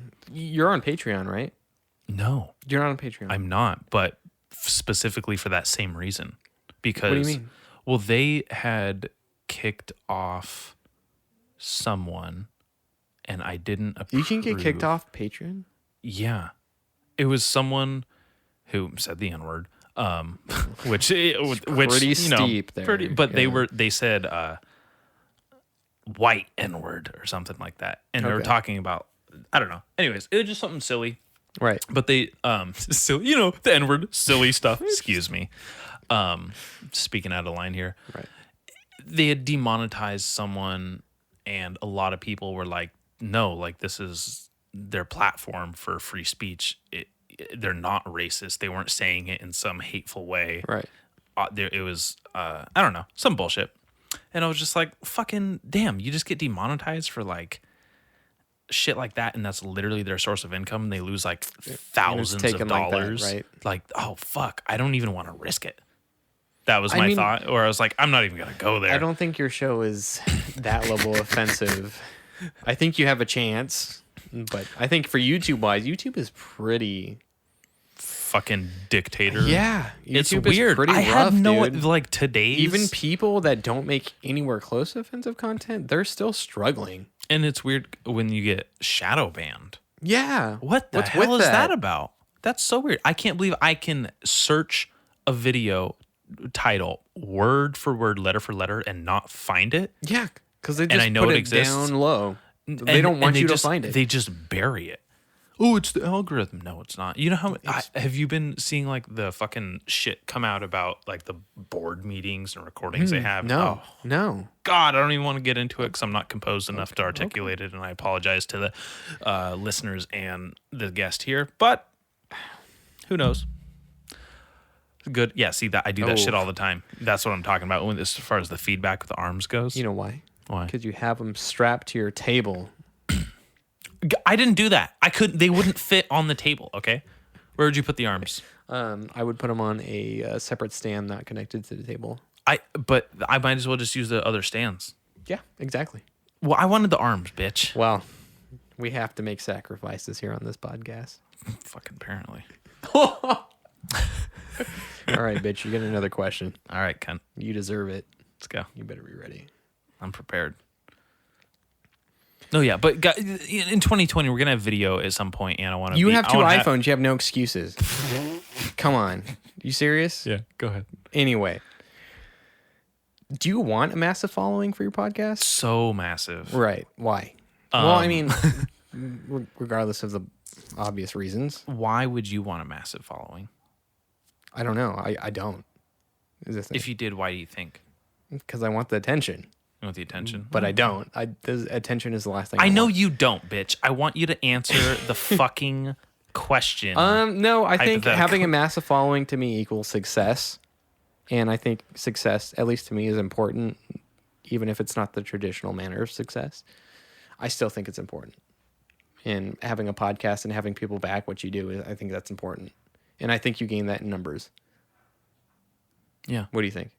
I agree wholeheartedly, and a lot of what I'm trying to escape is the mundaneness of like the day-to-day, like 40-hour work week, day job bullshit. Yeah, because it's a trap, dude. It's a trap, and If also you're not doing what you think has value in your life, then it's a trap. I've never met anyone who worked a job like that and is happy at the end of the day and is happy with their life. And I know I'm not happy just doing that regular shit, and it sucks to like listen to people not have any dreams or goals and have this life that they just have to like live like, oh, I gotta get the fucking gotta work for the car payment to get the new car because that made me feel good for a little while, but then I only got the car to drive to the job that makes me feel horrible, and it's just like that's not what life is supposed to be about. That's my opinion. Not at all. Not at all. And then you're forced to look at things like what you do, like your podcast is having an outlet from that. But I think you should be able to do this and still support yourself. I think that's important. You should be able to do what brings you value. And I think people that listen to this podcast find value in it too. You should be able to do this full time and live happily. That's my goal. That's my life goal. Yeah. It was sincerely like to express myself creatively and make a living off of it, because there's enough people in this universe, and I mean, not universe, but like on Earth. Right. To communicate, and you know that there's people that are never going to be expressive or creative enough, and they're just not on that totem pole. And maybe I'm one of those people and I haven't realized it yet, but maybe I'm one of the fucking people who's going to make the goddamn success that I want. And you never know, and you just have to try, because You literally just have to everyone dive that in. has tried has, and that has made it successful is because they've tried. I don't want to get in the trap of like, oh, I just got, married early and I had to have a kid, and then I had dreams, but then I really Then you needed had to put them on the back I had to burner. step up because I needed to feed my family, and then it's just like, so you just had to not live for you had to live Right. for like the other things, Right. that, I don't know, I know it's selfish, and I know I'm a young man, but I know. I mean, people can take it in a selfish manner, but also you have to look at it in another light. and also people who have children live for their children and provide for them in their life, and it's like that it doesn't appeal to me right now. And some people that's their dream, and there's nothing wrong with it. But also, that doesn't have to be the end point for everybody. Do you want to know a secret? Let's hear it. Secret time. Your phone lit up. I can see the reflection on the accidentally- microphone. It's stressing me out. Okay. You and your phone. I'm gonna just flip this guy over until That's the next appropriate question. thing to do. That's the proper Man, etiquette. People, Son things of a really bitch. bother you, don't they? Do you want to know a secret? Let's hear it. I wish that I didn't have these kind of dreams and aspirations, and I could live a very normal life in a small town with like a family and like a fucking typical small town existence. I was just talking to my friend last night, my best friend, and I was just telling him, like, my biggest fear is being one of those people where you don't have to question anything and you're just comfortable with everything. I don't think that's for me. To be comfortable with, anything, and that. Do you understand? I understand completely because I'm not that fucking person in any way, Yeah. shape, or form. But deep down, I think that like I just would love if there was a fucking like in the Matrix when the what's his name gets to go back into the Matrix and not know about the whole and and A just like chance to just live back in a part of me just wants like to an be ignorant in bliss kind of life. Yeah, part of me doesn't want to be fucking red pilled, dude.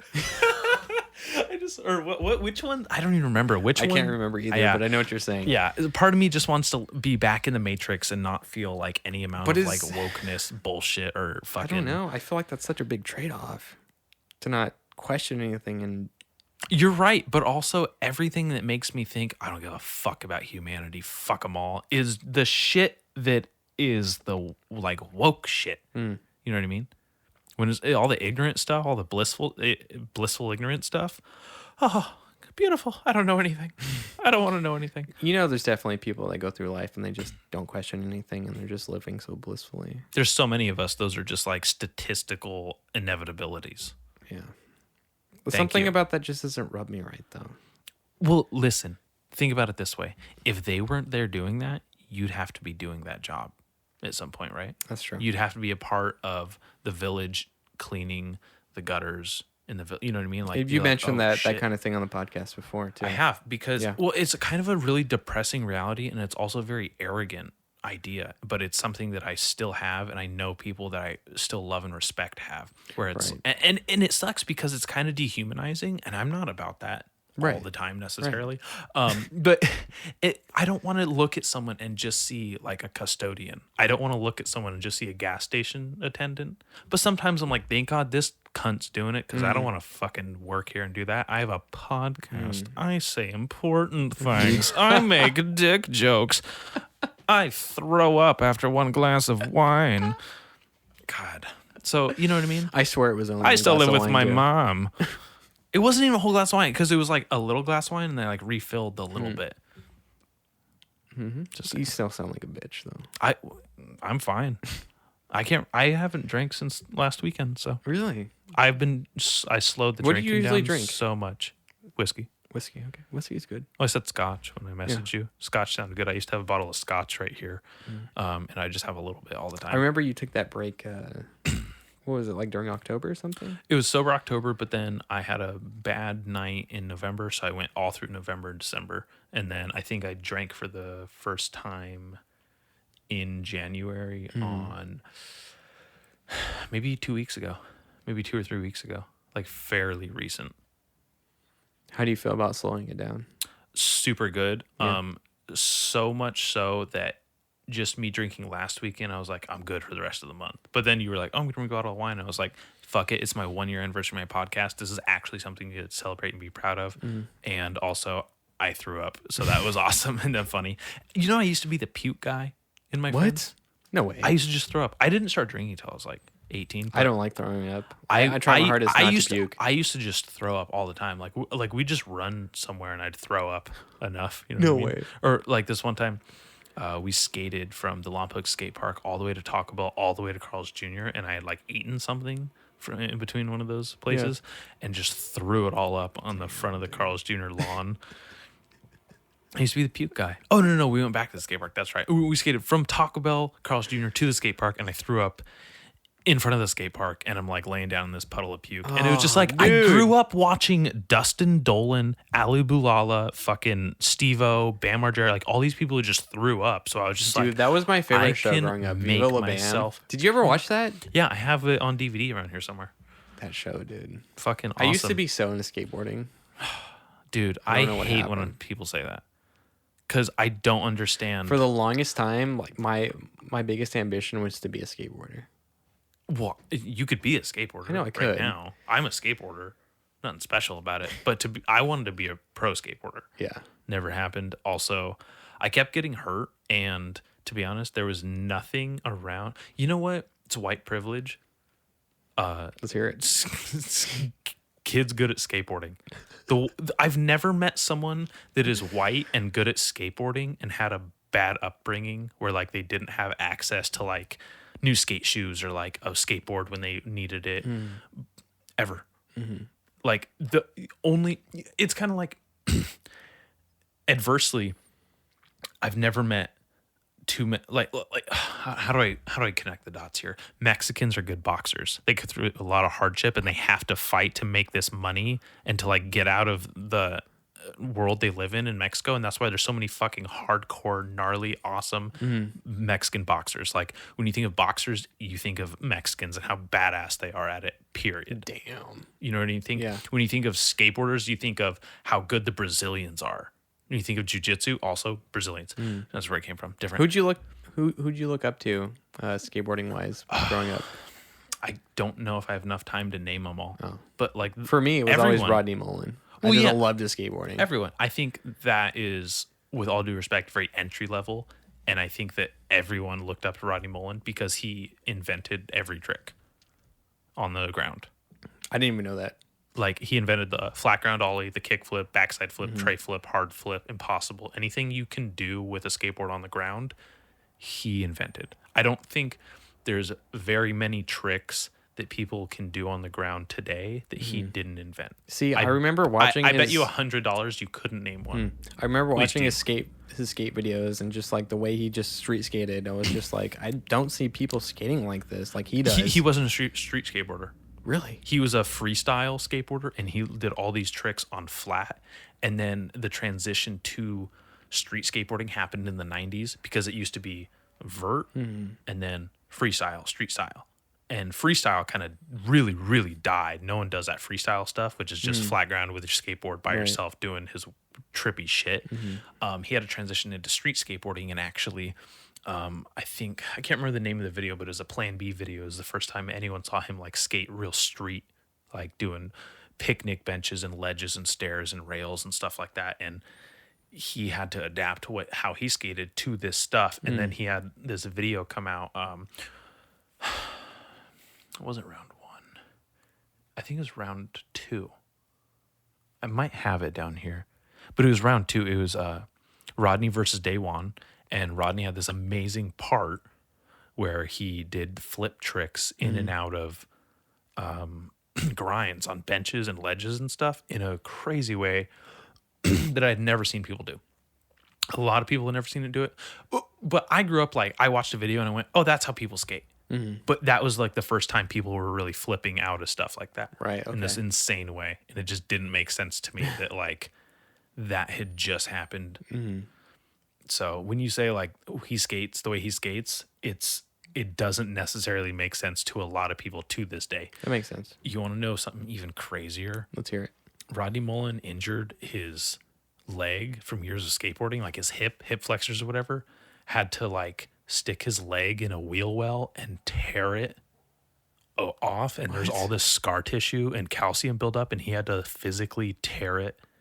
And now, That's gnarly, dude. without so many details because I can't remember them all right now, he now skates the opposite way. He was regular, now he skates What? goofy. He was a regular footed skateboarder, left foot forward, and now he skates goofy, right foot forward. He like he can still do the trick switch, but now he's like, no, I'm a goofy skater now.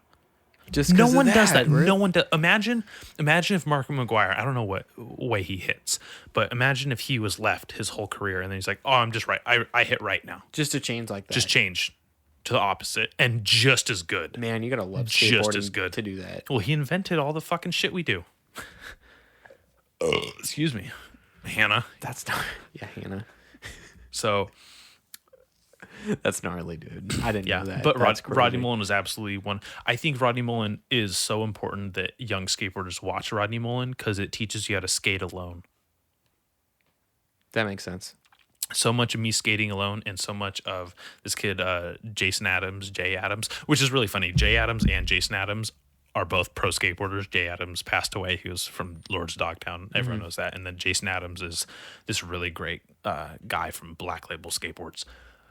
There's this guy I know. He was the drummer. Pretty sure he's the drummer of Loco Ono, the band. It's a really cool name. Excuse me. And he skates by himself a lot, and he films like on his phone, which is super cool because it's like I always wanted to do shit like that, but I didn't. Dude, as we a gotta kid. make a skate video. I want to film one of your skate videos. Dude, please do it because love honestly, to. like that is my goal for this year was to make a video, and I've gotten nothing done. Dude, it'd be so easy. Depending on how The idea is easy. The idea is super easy, but meeting up to a spot, go skate here, film meeting up this. is not a problem. Meeting up. That's what you think. When am says I who? awake at night? There's lighting. Fucking night vision. Dude. There's lighting. Fuck it. I would love to make a night vision part only. None of the inspiration in skateboarding comes from dark. That's true. Street. I can't tell you a single trick I've seen done at night that hypes me up as every other trick in the daytime. I'm just saying. I don't know why. You got a point. You got a point. But and I know skateboarders will know this. Unless you're Heath Kirchhoff, I don't get the reference. But that's fine. okay, that's cool. That's why. Like I said, that's I don't- just for skateboarders. That's just for the skateboard fan side of the podcast. But making a skate video was one of your goals for this year, 2020. Yeah, I wanted to Dude, we're deliver in deliver January. like a good 2-minute, 3-minute part in November, December. We can make it happen. I know, Easily. but I have like a list of tricks and a list of spots I want to go to, and it's like it's weird because I know I'm capable of some stuff, but I have to like get myself back to the level of skateboarding I was at. So what's stopping you? Time, freedom. Yeah, Look at that fucking calendar. See all those shit on there? it's a little hard to see from here. Your writing's kind of shitty. All that shit. Fuck you. I wrote perfectly. Anyways, it just honestly, I think if I dedicated as much time to skateboarding as I do jujitsu, I could do it. Well, I mean, just put the most important passions first. I know it's really hard because like because I know how you I feel don't about I both. don't pay $150 a month to go skateboarding. You pay $150 for jiu-jitsu? Somewhat, something maybe 130. What is 140, what is I on don't the side of your calendar there? know. That is the schedule, the times I can go to jujitsu. What does that say? Gracie something? Gracie Baja. What is that? Gracie Baja is the Oh, is that gym the I go name to. of the gym? Yeah. Okay. It is essentially a franchise jujitsu academy across the country. They have something almost 900 schools around the world, and it's just the local ones in San Ynez, Right on, Solving dude. technically, but it's San Ynez Valley, so that's where I go. Okay. And it's been fan-fucking-tastic. I lost 15 pounds in December from going to jujitsu. I bet that felt great. No, it hurt the whole time. Never mind. No, yeah, it did feel good, and it was weird to kind of lose that much weight like from exercise. Usually, it just like, oh shit, I lost weight. Who knew? I think it was 2018. I went from 217 to 165. What the fuck? Yep. How the fuck did that happen? I after my last relationship ended, I was like, hey, I'm kind of a fat fuck right now. I'm gonna lose some weight. Did she So- like you being a fat fuck? I don't know. I wasn't like, hey, do you like me being fat? Like, that's kind of a question you really have to like, hey.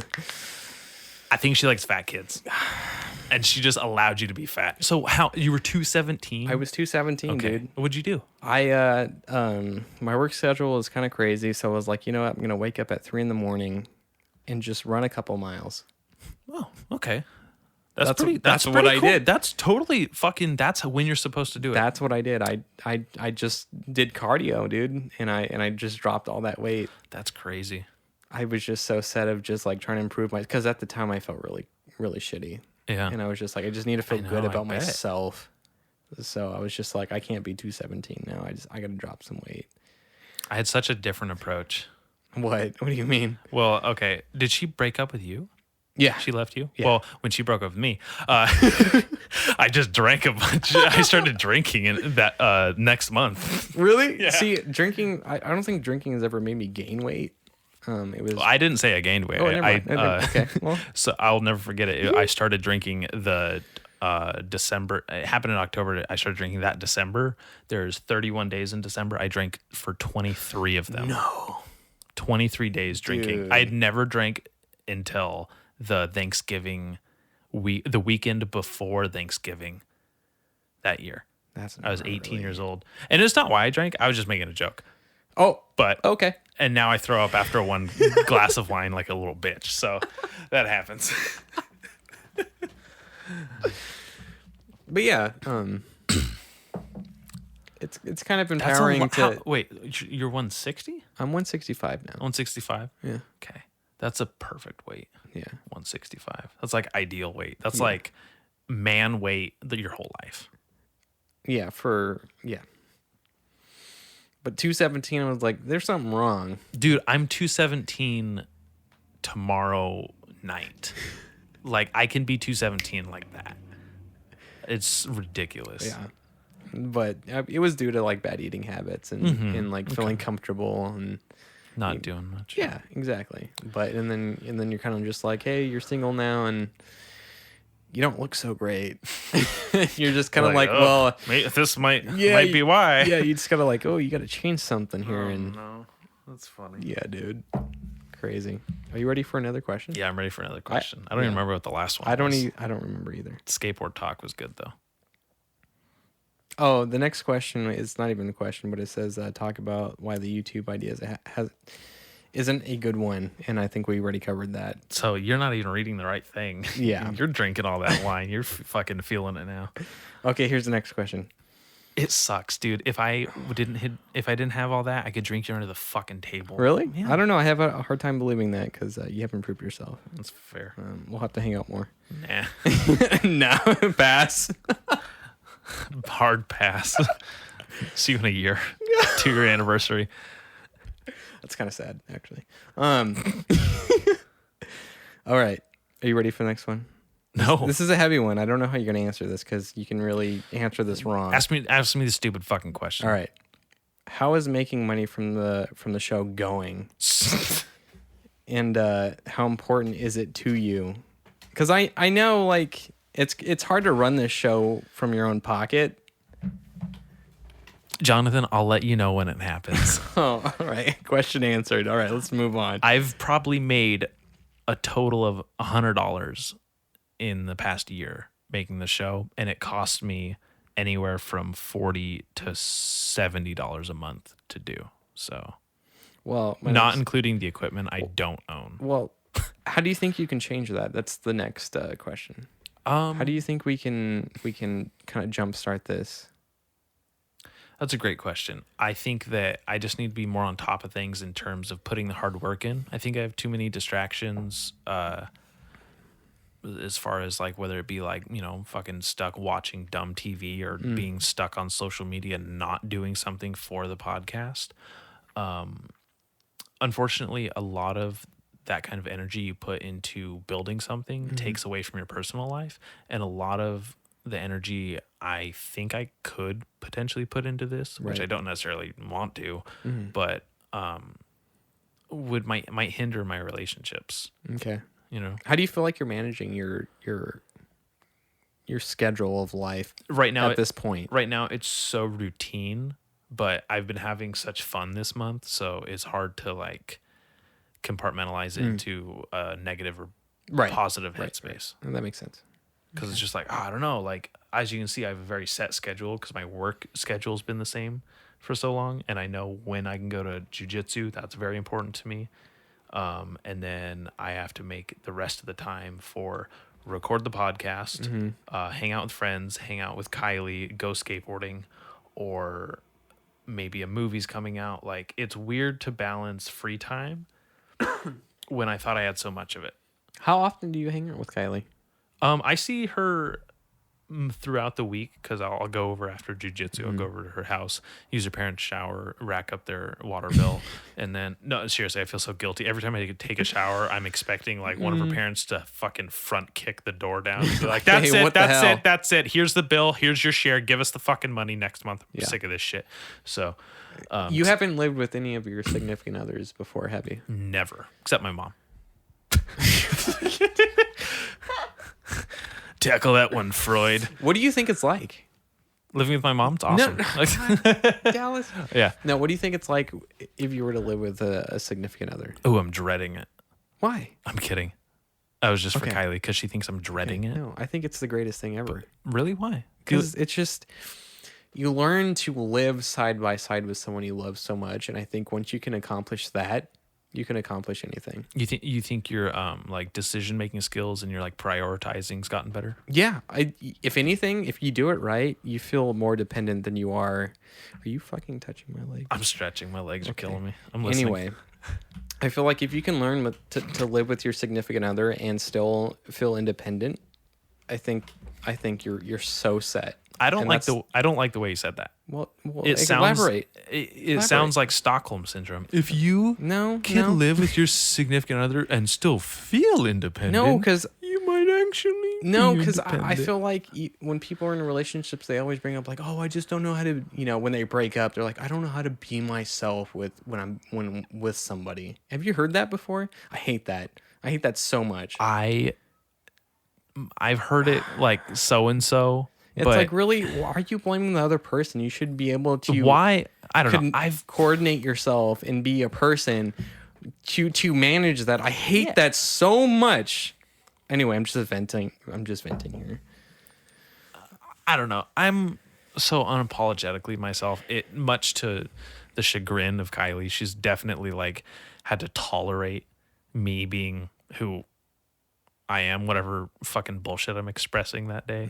So it's less about not feeling comfortable in my own skin around her and more about like, how far can she go? Like, like how much more shit can she put up with? But also like same goes for her. Like how much more her shit do I got to put up with? Right. So like there's also like the meeting of the minds in those situations when you move in together. It's like what parts of us are going to collide.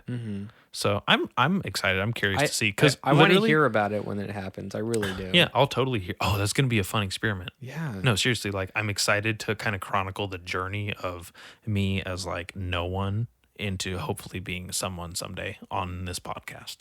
You don't feel like you're someone? The someone that I would like to become. Do you know what that is at this moment in time? Pretty much, yeah. Do you want to? I have an idea. I just want to make money being a comedian. I want to make a living being a comedian, and ideally, I've always really admired these Renaissance men, as far as people like Henry Rollins and Joe Rogan. Like the reason I'm really attracted to these guys is they're big muscles. No, the reason I'm like attracted to these fucking celebrities' lifestyles is they do so much. They Rogan was an actor, a comedian. He was a fucking martial arts champion. He's a kickboxer. He fucking hosted Fear Factor, has this amazing podcast. Like once I found out like, oh, there's so much to this person. It's so inspiring. Henry right? Rollins like writes books, goes on tours, does documentaries, like voiceovers. He's an actor. He was in a band. Like does so much, and I'm just like, I like so many things that I have to have my hands in all these fucking cookie jars. So like fingers in so many pies, which sounds really sexual, but that's the expression. I mean, like one of my biggest fears is not doing anything with myself. I don't want to settle for. It takes one right hand. What is it? To do something with yourself, you fucking. But in all seriousness, is just do something. I don't want to just sit there and just do nothing with my life, and I don't have to be rich or famous. What do you want to do with your life? What is your ideal goal? I just like the thing with recording and photography is my favorite gigs are the gigs where, I don't get paid and I give someone something that'll last forever, and to see their joy come from that is something that stays with me forever. I think that's so heavy, at least in my heart, and I think that means everything to me. Well, honestly, it means a lot to me because you've changed my life being able to facilitate this show and creating it in the sound. I would never think that I'd feel the way I do. I've never felt like the type of person I am right now. I'm still trying to figure out how to balance the like almost ego that I've had from being like small town podcast. Yeah, I remember when I learned that you were starting a podcast, and I think you mentioned something about trying to improve and stuff, and I was just like, well, I mean, I have gear that I'm not using, and like it's just sitting in my closet. Like I could just use it to help somebody. And I think that's important. Like, just help somebody.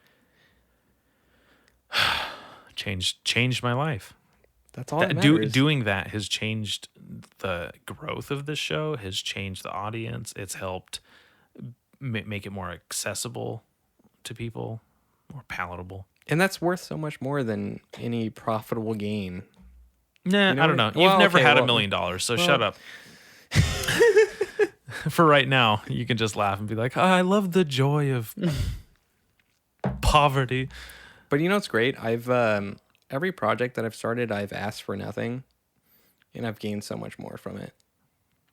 That's really beautiful. Yeah, Do you think it's because there's like a awkward? kind of like, oh, this Like, guy is like there's like so nice, and No. Like when you have a financial element to the equation, it becomes more like a contract, like an obligation. See, and I don't less- like that either. I don't like the feeling of a contract. Okay, well, that's why you didn't sign one before you came on. That'd be funny. Make you sign it. Hey, you know the fucking show you engineer? I need you. You're gonna have to sign something just so I know you're not gonna screw me later.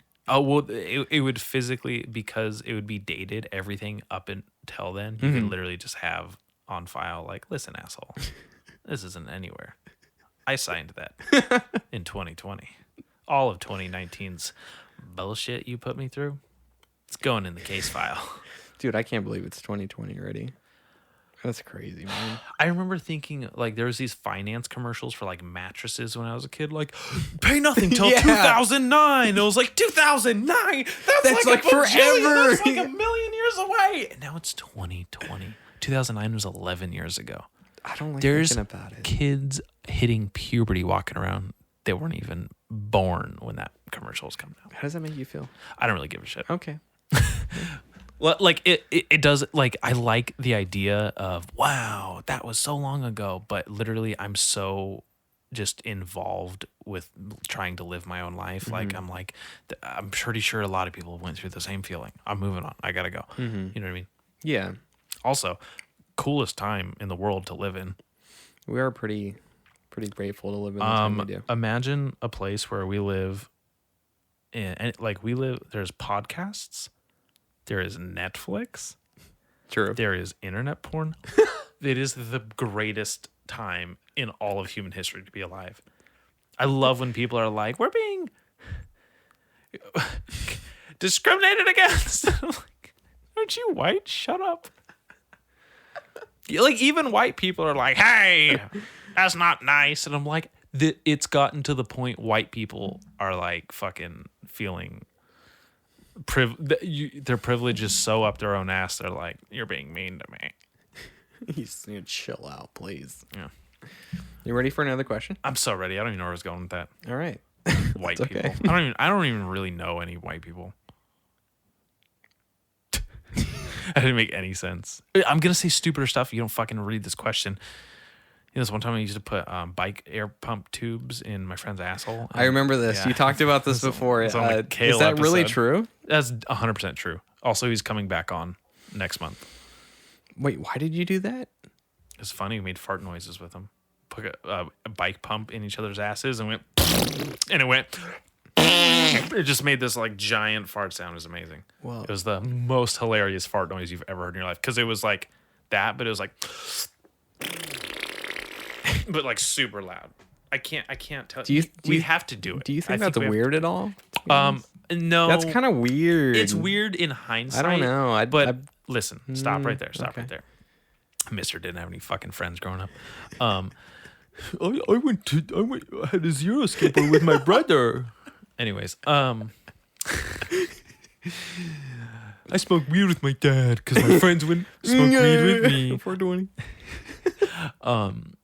I think that it is strange in hindsight, and if adults were doing it, it'd be a little weird unless you were. I on think the it would set of be less Jackass. weird if adults were doing it.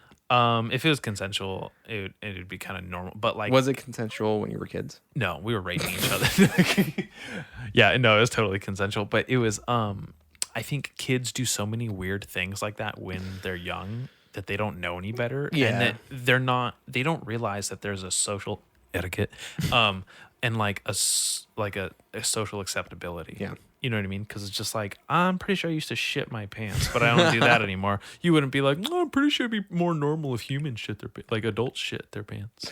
That's a good point. So I just think of it in terms of like, just some like weird gross thing we did. I can guarantee we go into middle America, there's some weird kids like, oh, we all used to go to this one tree stump in the middle of the woods, all jack off onto it. Like that people do that. People still do that. There's someone out there like doing that. Like people and now people do weirder shit on the internet by themselves alone. That's true. And that's weird. That's that true. shit's way weirder than It could anything. be worse. That's way weirder than any shit I ever did. One time I gave my friend Josh a wedgie. A hand job? Oh. No. Getting ahead of me now. One time I gave my friend Josh a wedgie so hard that he sharded and shit out the sides of his underwear. No, and it was dude. just like, that was hilarious. Like we were just like fucking around.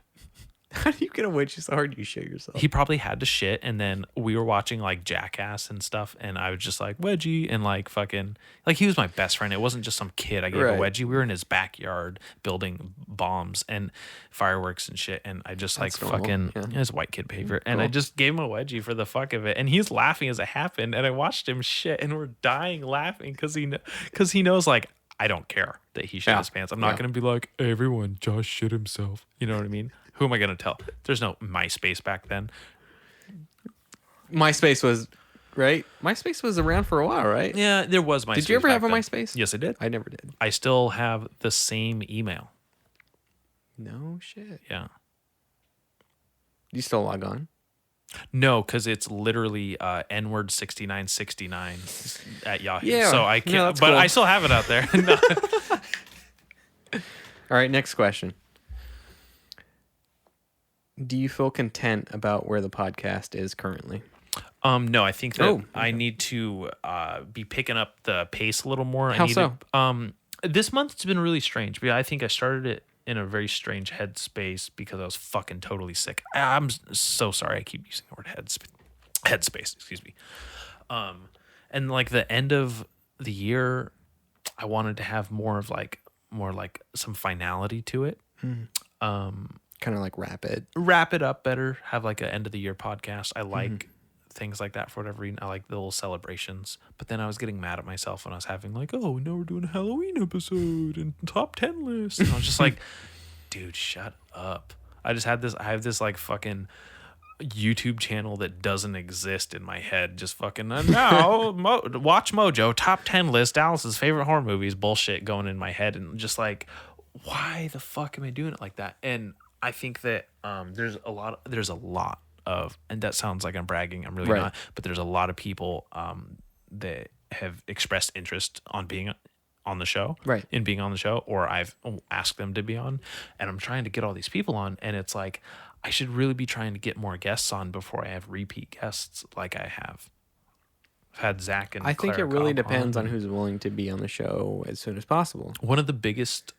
Yeah, that's honestly, that's the thing. I mean, if like, someone's willing, like, regardless if they're repeat guests, if they want to be on the show, just get them in here. No, exactly. Yeah. And that's totally okay with me because I like the conversation. I like talking shit, Yeah. and I like where the conversation evolves and someone returns, and then we've grown, we know each other a little better. But like, I don't know who's going to be on next week's episode. I have to figure it out like this weekend at some point. Even now, you I don't have know to who's going to find- be on next week. Not at all. And I have to like find some fucking time alone this weekend by myself to be like, okay, hey, can you meet me at 3 in the afternoon? Come here, and we're gonna. And then I have to think. Also, this is kind of funny. It's kind of annoying me, but I don't want to have strangers over right now because I don't have a working dresser. So every piece of clothing I own is on the bed behind that me. Bed behind you. Yeah. So it looks really unprofessional. The room's a little more cluttered than I'd like. There's like a fucking old Christmas present, like fucking prescription bottle over there, and like fucking bunch of paperwork and old mail and like Some hand lotion. hand lotion. Yep. It's really dick lotion, to be honest. But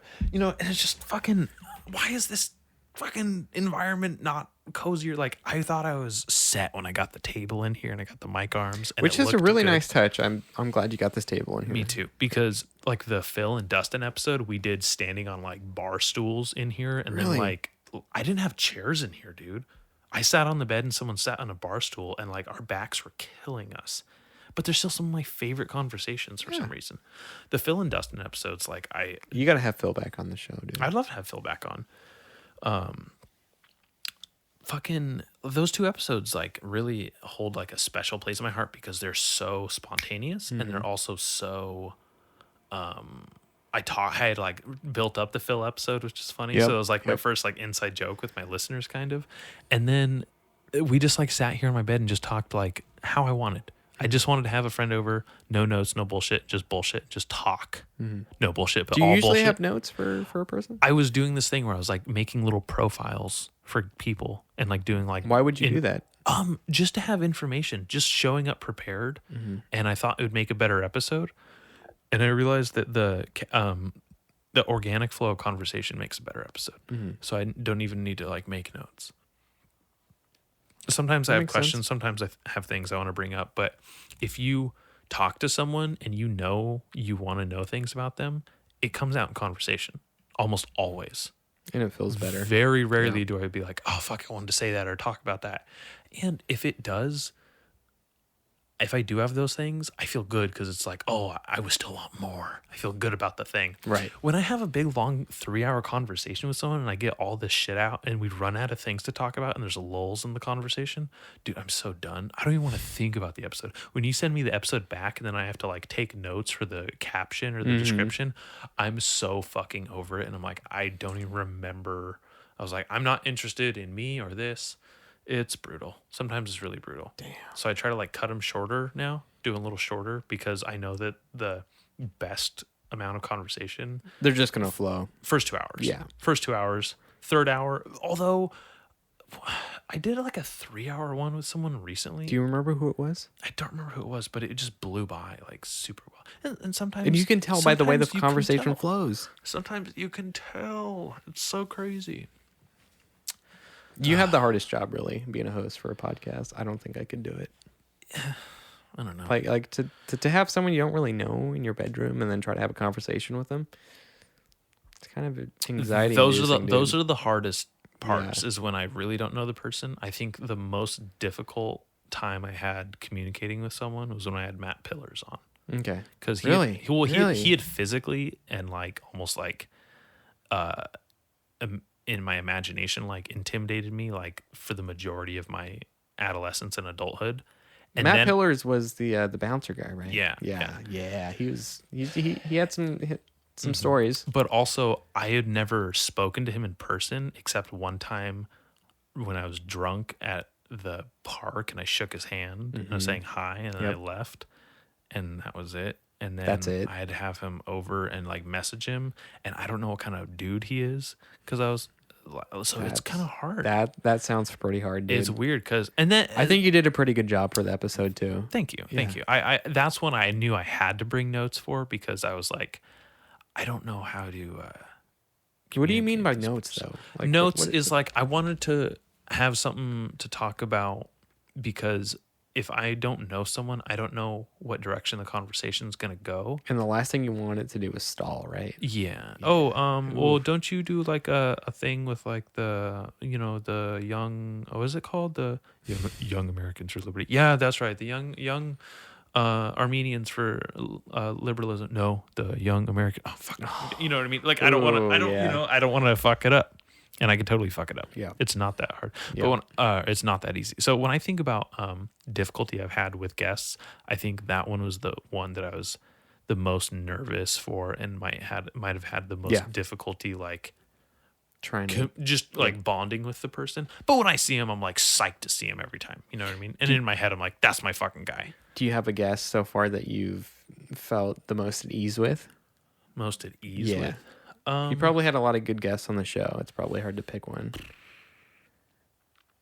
I think the second episode with Zach came really easily just because like I've known him for years and then it was easy to just kick it with him. Yeah. That's a good question because I know there's plenty of guests. Oh, you know what? No, Kale. Kale? Okay. He, we're we're two different sides of the same cock ring is all I'll say. Like he is like if there's a fucking yin and a yang and they're both sperm, that's us. We're just two jizz yin and yang. That's beautiful, man. We're just fucking like he's like the other side of my pervert coin. That's what, and it just, I don't know. Do you guys, I don't know if you guys listened to that one, but it's Jizzing Out the Butterflies with Cale Nicholson. And he literally at one point talks about chronicling how many times he masturbated in a year. I remember that. So and he's the one we'd put the bike pumps in our asses and make fart. So it's Good just job, like Cale. it's like when you get so close to someone, you're really you're there to stay. And my ease, I'm just like, I know there's nothing that I can top, so just go. You know what I mean? Yeah. Like I know, and I have to tell you right now, I'm so fucking excited for him to come back, and I can't wait. Do you know when he's coming back? Hopefully next week is what I'm aiming Awesome. for. I still have to talk to him, but Cool. dude, I can't wait for you to hear the things he has to say. You first, and then you to be like, Yeah. dude, and then everyone else to hear. I can't wait. It's gonna be fantastic. I think I have one more question for you. What is it? Let's see. How do you think having this show has changed you? Because I know you said you started from a point of being down. I'd use the word depression when you started the show. fair. How do you feel now? Like the journey it's taken you? I think I might have said something about it earlier in this episode of like, I never knew I could feel this way. I never knew I could feel so like confident. Also, like my ego's gotten bigger, which is really bad. And thankfully I go to jujitsu and it gets humbled very much. Like I had a cop almost break my arm yesterday. That's right. That We were was great. talking about that. He's my I don't know if- fucking, I don't know I if we love talked him. about He's that. awesome. He's a sergeant at the sheriff's department, but he Right on. fucking got me in an arm bar.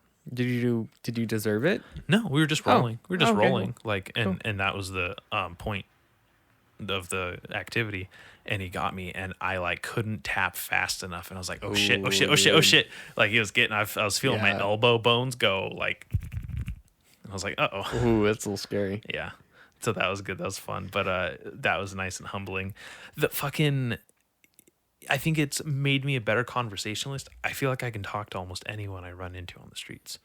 On the streets, you know, or like anywhere out in the world. I feel like I have an ability to have a conversation with someone, and I can more easily communicate with strangers in like a really cool, casual, confident way. That's good. 'Cause Really not- cool, casual, not a lot of confident people way. can do that, dude. Yeah, no, and I didn't realize how bad I was at it before. And then after doing it, you realize how much you're missing out on Not talking to not talking to people the way that you do. Right? So true. Do you feel that way? Mm-hmm. Yeah. What do you like to do for fun? Record and camp. You like to camp? I love to camp. Yeah, That's right. that's right. I'm getting into that. Why do you like camping? What do you like Because about it's such a simplistic way to experience a life that it really slows it down. And I feel like it's so easy to get caught up in a schedule that things start to pass you by, and that you don't know how to slow things down again. And then when you take the initiative to connect to nature like that, then you understand, you know, that aspect of life. What do you think? I think know. that, I think there's love a, the simplicity of it, man. That's all that I take away from it. What makes it so simple? Because like I feel like sitting here not having to do a lot of effort to make everything convenient in my life simple. Right? Like when you're out there and you're camping out for a couple days and you realize how easy you have things back, you know, at home, you appreciate a lot of things that you normally have. And then when you do get back home, you start to appreciate it. Mm-hmm. And I think that's something you lose so easily and you take for granted. And then when you're out in the wilderness for a couple days, there's this connection you find that it's really hard to get from somewhere else. And I think that's something you're only going to experience until you do it. And that's why I want to take you on a trip if you're ever interested. I'm absolutely super interested, Yeah. and because I've never been out in the wilderness for any number of days, especially like outside of that Especially safety. backpacking, because what you do is you pack your pack with everything you need to survive for however long you're going to stay out there, and you trek into the wilderness, and you go so far, like you hike in 10 miles, and you know that if you wanted to go back, if you're going to go back, you're going to have to hike in the dark. So you have a Gnarly. choice of whether hiking in the dark to get That's back so to your comfort, which exciting. is your car, or you're gonna have to set up camp and do your thing. And So- I think putting yourself in that situation just makes you a better person, dude. Kylie's brother does shit like that, and I don't think of him as someone that would do that. There people who go backpacking and do that always surprise me. Really? I always find these people, and I'm like, oh, because to me that activity sounds like this It's supposed tough, to manly It's dude supposed thing. to put you out of your comfort zone. I think a lot of people when someone's describing backpacking, it's like, oh, it's gonna be great. It's not supposed to be this comfortable camping experience. It's supposed to be something that really puts you out. And I think that's what's important, because you're supposed to not stay comfortable 24/7. You're supposed to feel something different. The activity of like effort it takes. Yeah, it's a lot of effort. Dude. Sounds exhilarating. The like I have to put this much energy into something to get to comfort. It pushes you, and You have to be so uncomfortable to get to the comfort, And after just the bare minimum Yeah. comfort, dude. Just bare like minimum. I want to be warm, just like a fire. Yeah, and when you're thinking about making the trip, you have to think about, okay, what do I want to bring? Because what I'm bringing is the weight on your back. Oh yeah, I've heard plenty about that. I'm cutting a toothbrush in Yep. half. Like, Yep. You have to decide what you really need. And I think just going down to the basics of that and doing it, and by the time you get back to your car to go back home, it really does something to you. And I think you have to do it, dude. I'm so bad with shit like that because like I bring too much shit with me always. Always. Like where And you know what's cool? When after you do it and the trip you do, and you do bring all that stuff with you and you make it back, you realize how much little you need. It's great. it's beautiful. You really don't need much, dude. I love having like I could live out of my truck right now. You really could. That's the thing. Like you don't need, No, I mean like comfortably. Oh. Like I have so much shit in my truck. I'm just like I have enough clothes. I have a sleeping bag. I have like. Do you I really plenty have of a sleeping shoes. bag in your truck? Yeah, No way. swear to God. That's amazing. I have a sleeping bag. I have a blanket. You don't I meet have, a like- lot of people that have that kind of stuff in their truck. Well, if you look at my truck, it's like it looks like I'm supposed to go out and camp with Yeah. it. And That's the way you It's the sh- same color. That's the way you probably should have your car. Is like if something's gonna happen, you should probably be prepared. Yeah. Do you have water in there? Do you usually have water? I usually have that gallon of Yeah, water, and I that's don't. a pretty big. I don't use this unless I'm doing what's called pohada Mm. in jiu-jitsu, which is Portuguese for murder. Oh, great. Yeah. Yeah. Or brawl, rather, Mm-hmm. but murder. So I need all that water. Yeah. But anyways, what kind of food do you bring? Like, Okay. I don't understand the food So, thing because food Taco isn't Bell a- isn't out there. Food's another thing. So you got to decide what you want to eat, right?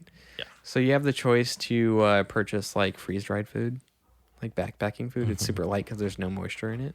Or you can bring stuff like oatmeal or like stuff that'll last long in your pack, like what is that? Like cheese and like salami or something like that. Stuff to last you a while. Okay.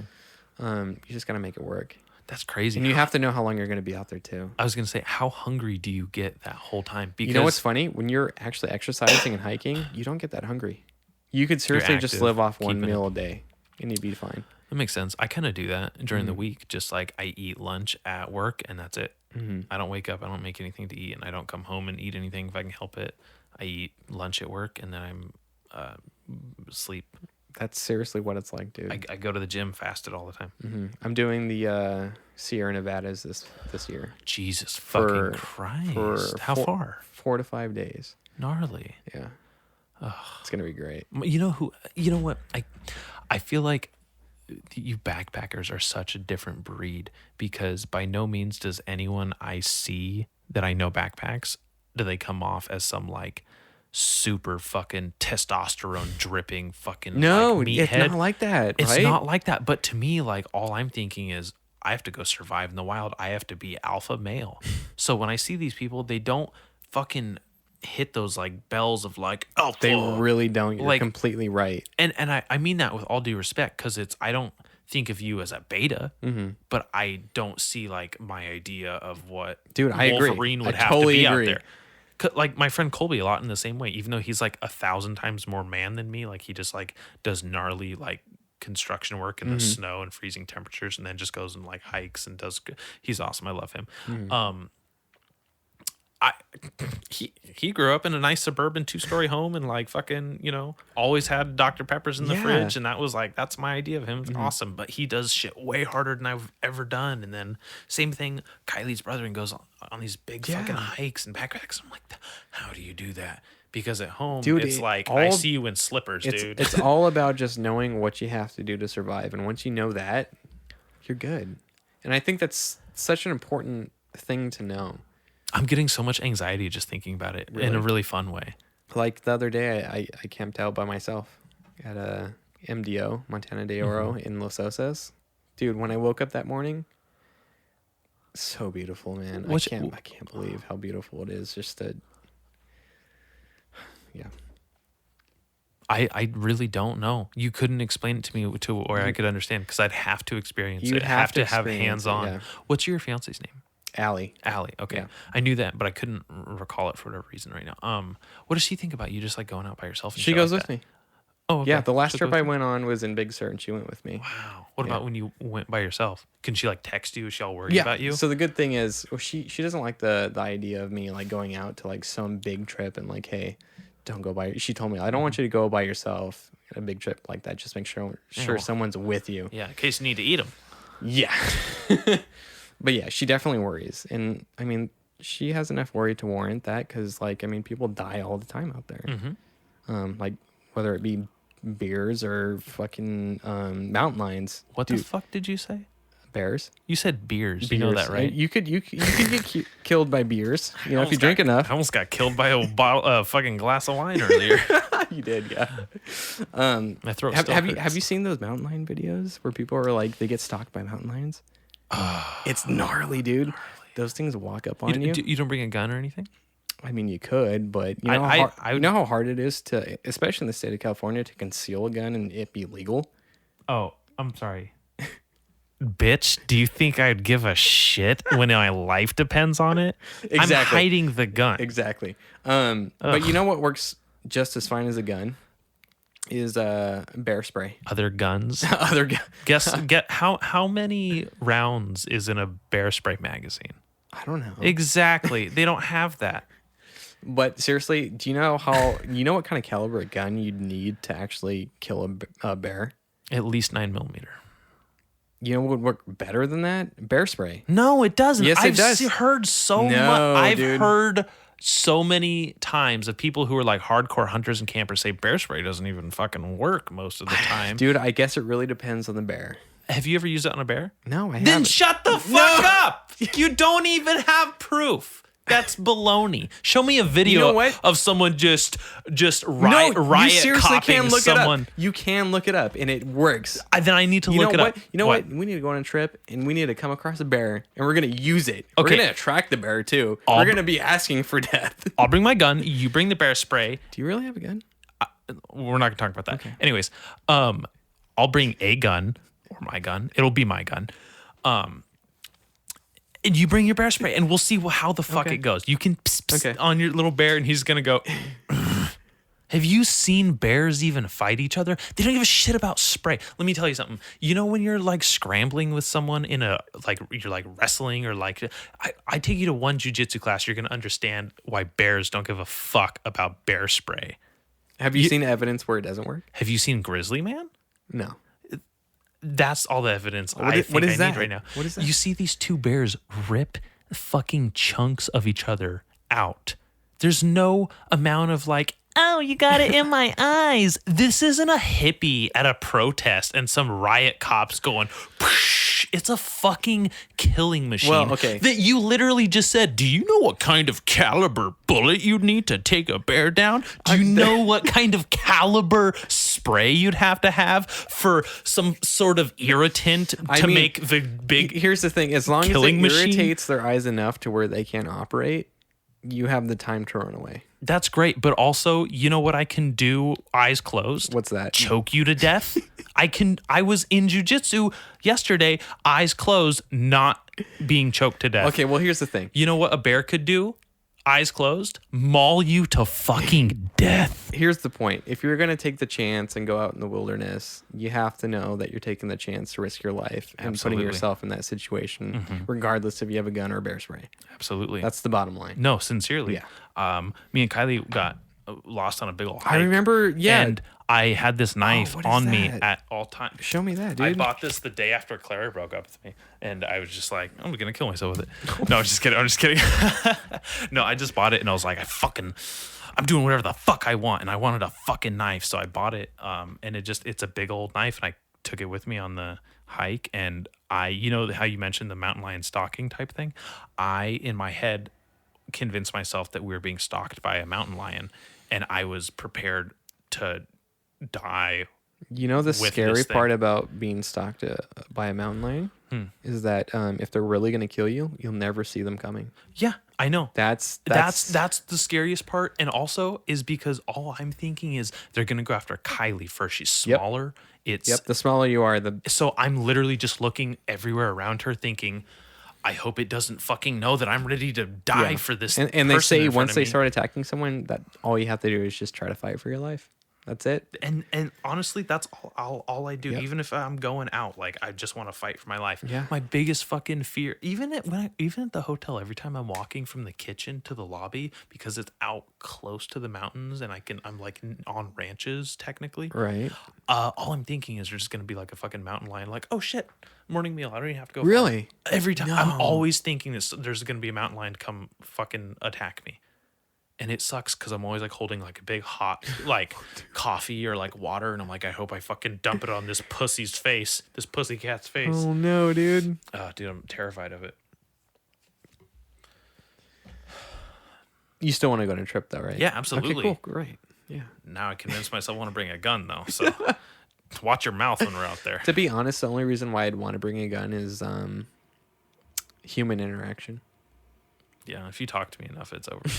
I'm killing myself. No, Not you. I feel me. like the chances of getting mauled by a bear or a mountain lion is very slim. very slim compared to getting jumped by a crazy person out there that wants to hurt you. 10 out of 10 times I've been in physical danger has been from people, not animals. Right. So Exactly. I'm exactly. not nearly as worried about an animal, especially if we're hiking somewhere that's been hiked. They're usually pretty like, stay away from. I can smell someone's deodorant. Let's get out of here. You know what I mean? Like fucking like animals that don't even know they could kill us. Are like, oh, I gotta go. Like I smell like human. Usually the chances are they're just like, no, I don't want any part of this. Yeah, they're like, I definitely just fucking sat on a squirrel and ate it for lunch. I don't need to fucking go find the 217-pound man. Yeah, exactly. Where did you and Kylie go? Where you guys got lost? It wasn't What was even that we got lost. It was that we were on such a long hike. Do you love What them? is that? That is my What? neighbor's Oh my God. shower. That's them showering. That is That'll just so come on. That'll loud. just turn on. Isn't that the worst? That is the worst. Yeah, so I you'll can't- hear that no. from time to How time do you on sleep? the podcast. Well, I mean, I- you sleep during the day. Well, yeah, they're asleep. They don't wake up till noon to go find their meth and shit. So, like what? No, I don't know. It's like some sort of like water they use. I don't know. Yeah. The pipes are right there. I sleep with CBD. That's how I sleep. That's right. Or I'll smoke some weed before I go to sleep. That's Right. usually how I do it. But we went to this hike, and it was, I'm trying to remember. It was the Skyline to the Sea Trail. Dude, I'm doing that. I'm doing that very soon in a couple months. Skyline to the Sea Trail. Well, we did the loop from Berry Creek Falls back. So did you It's do 10 the? miles. You guys did the 10 miles. Yeah. So Okay, I think that's half of it. yeah, Yeah. that's we did the loop. The Yeah. Skyline to Sea is 30 to the coast. Cause yeah, if you go all the way to the coast, I think it's a 2 or 3 day camp out. Yeah. I'd really like to do that one day. Yeah, That's on my like bucket list because I just love that area. it's so beautiful. But dude. that's where we did up on Big Basin. So what happened? I had taken this hike before, and we always just went straight to the falls and then straight back. God, fucking people. We just go straight to the falls, then straight back the way we came. But she was like, "Oh, let's do the loop. Let's go to the falls, and then we're going to the falls, then back around Yeah. to the ranger station or whatever." And I was like, "Okay, we'll do that." And then we like hit this sign, and it was like 5 miles, and we're like, we're a second. halfway. No. No, but Kylie hadn't done it, and I hadn't done it. I had walked back the other way, And she was like, I don't want to walk all the way back there. And I'm just totally Yeah. just doing her a disservice by saying that. But she was just like, I don't want to walk all the way back. And I'm like, okay, I get it. Because it's either we walked to the 5 mile point and we see the sign and we're like, you want to walk all the way back? And she's like, no, that sounds like far. Wouldn't it just be quicker to just, go this way? Or like we can just go all the way around. I'm like, okay. Ended up not being okay. We're the only ones out there. It's getting dark. Oh, dude. Fucking, she's freaking out. I'm secretly freaking out. But you're trying to keep it together. Oh no, I kept it so together. I've never felt more man in my entire life. Good. Period. Like there's no time when I've ever like my shirt was off. I'm walking around like shirtless, like chest out, like this knife like in my fucking hand. I gave her one of my knives. I was like, play loud music on your phone right fucking now. That's a good idea. Make as much noise as you can. Get Drake to drown these mountain lions out, because also I saw cat shit. It was mountain lion shit. Yep. And there's a hair, and I was like, oh fuck, oh Yep. fuck, oh Yep. fuck, oh fuck. That's not good. So because it was hair from an animal it had eaten. And I Yep. was like, that's not good. Yep. They're around here somewhere. And they were literally like, I'm seeing all these like old like carvings of people's names in rocks, and I'm like, all these people are gone. They were all dead. They're all killed. They're gone. And we still had miles to go. And I'm just like looking up and down and around, and like, they're gonna go after her. So I was like, Kylie, walk in front of me, but she was walking slow because she's smaller and she's tired. And I'm standing behind her, just fucking. It was one of the most psychosomatic experiences of my life, because I convinced myself that we were being stalked by a mountain lion. I thought that I was gonna have to fight one to the death and fight it off. And then we're getting close, and we're like kind of like jogging at one point, like trying to get closer to the trail because it's getting darker. And she trips and falls and slams into the ground and these rocks, and like hurts her hip and her knee, and like is fucking, Which is the last thing you want to do while you're, and she's just while you're out there. she's starting to cry because we're miserable, and she had just, I need her to come on and tell this story so we can piece it together and have like a cohesive linear story. But and it's getting dark, and I'm just like, fuck, we have to go. And finally like she's freaking out. I'm freaking out too, but on the inside she's just openly freaking out, so I can like comment on it. Finally I see like lights like in the distance from like, but it's dark, and I barely see like a lamp, like a little lamp. Yeah. And it's like in front of the ranger station. I was like, look, we made it. It's dark, but we made it. Look, we're here. We're fine. Dude. Just relax. And then like it was the biggest, we drove all the way home that night. You drove home that night? Yeah. From the Big Basin area? That's a drive, dude. Yeah. And then I remember getting home. I drove home from her house, Los Alamos here. And I remember getting out, and like I've always walked around this neighborhood feeling, because I've had a couple like altercations and interactions with people. I had to pull my knife out on someone before, and like always been like a little tense and nervous. And I just parked my car and I got out, and I was like, this ain't nothing. This is nothing. Yeah. This feels so beneath me, and I felt so good because I just had an amazing, exhilarating exercise. This amazing fucking like mental enlightenment, and all this rich oxygen environment from the trees, and just like, I don't know, It revitalizes it just felt you, dude. so exactly and so primal. I felt like, oh, that's what people are supposed to do. That's every- exactly the feeling you get from backpacking. Seriously. Every time I go to Big Basin, I have that feeling of like, oh, that's what we're supposed to be doing. We're supposed That's to where be we came out from. That's in where we this came from. Nature. It's Seriously. so weird. It's so weird because it sounds so pretentious, and if I heard someone else saying it, I'd be like, I hate you. The way we live now is seriously still new in the history of human life. The way we live now, we came from that. We came from the way we used to live in nature. If you really think about it, We're still there. A lot of people still live in nature. yeah, sure, It's cool. Not by choice. I didn't realize what you said until a little after. Not by choice. Oh man, Yeah, dude. that's a miserable existence. That's another thing. How bad do you fucking stink after a couple of days? Do you bring changes of underwear? Do you bring fucking socks? Don't want to get trench foot from stepping over a squirrel skeleton. See, the cool thing is that it really depends on how bad you mess up out there. Like if you're crossing a river and you get your feet wet, you better have a change of socks, or you're gonna have to start a campfire and dry your socks. Or otherwise, you're gonna have to put on those cold socks and you're gonna get trench foot. So Gross. But that's the exciting part about it. I don't know why I love it so much. No, it is but exciting because I just it's go watch a survival show and be like, oh, that's cool. That sounds fun. That's exciting. then you just do that. Yeah, but like the majority of trips aren't like that though. I mean, you kind of just expect the worst, but it doesn't really happen. I'm bringing a gun. If we're going, You're bringing a gun. It'll be in the backpack. It'll be like a hip carry. Have you heard of the people that do those crazy through hikes, like the PCT trail? Yeah, Pacific Crest Trail. Takes like 4 months. And there's been like murders. Appalachian Trail. Yeah, and there's been like people murder people out there. Dude, what a perfect place to murder someone. No one expects you for months, and then you're just, oh, he's gone. Oh, maybe he got eaten Yeah, by a person. yeah. It's just, and there's dark. there's that huge debate of like, should you bring a gun or should you not? I think you That's have. not a huge debate. We might have had a huge debate, but I think it's pretty clear cut. If you I was want gonna to say, like, do it, if you you don't, feel like don't. you need a gun, then bring a gun. See how this happened so many times. I caught it like Yeah, that. you got it. Total Like a pro, dude. second nature. Yeah.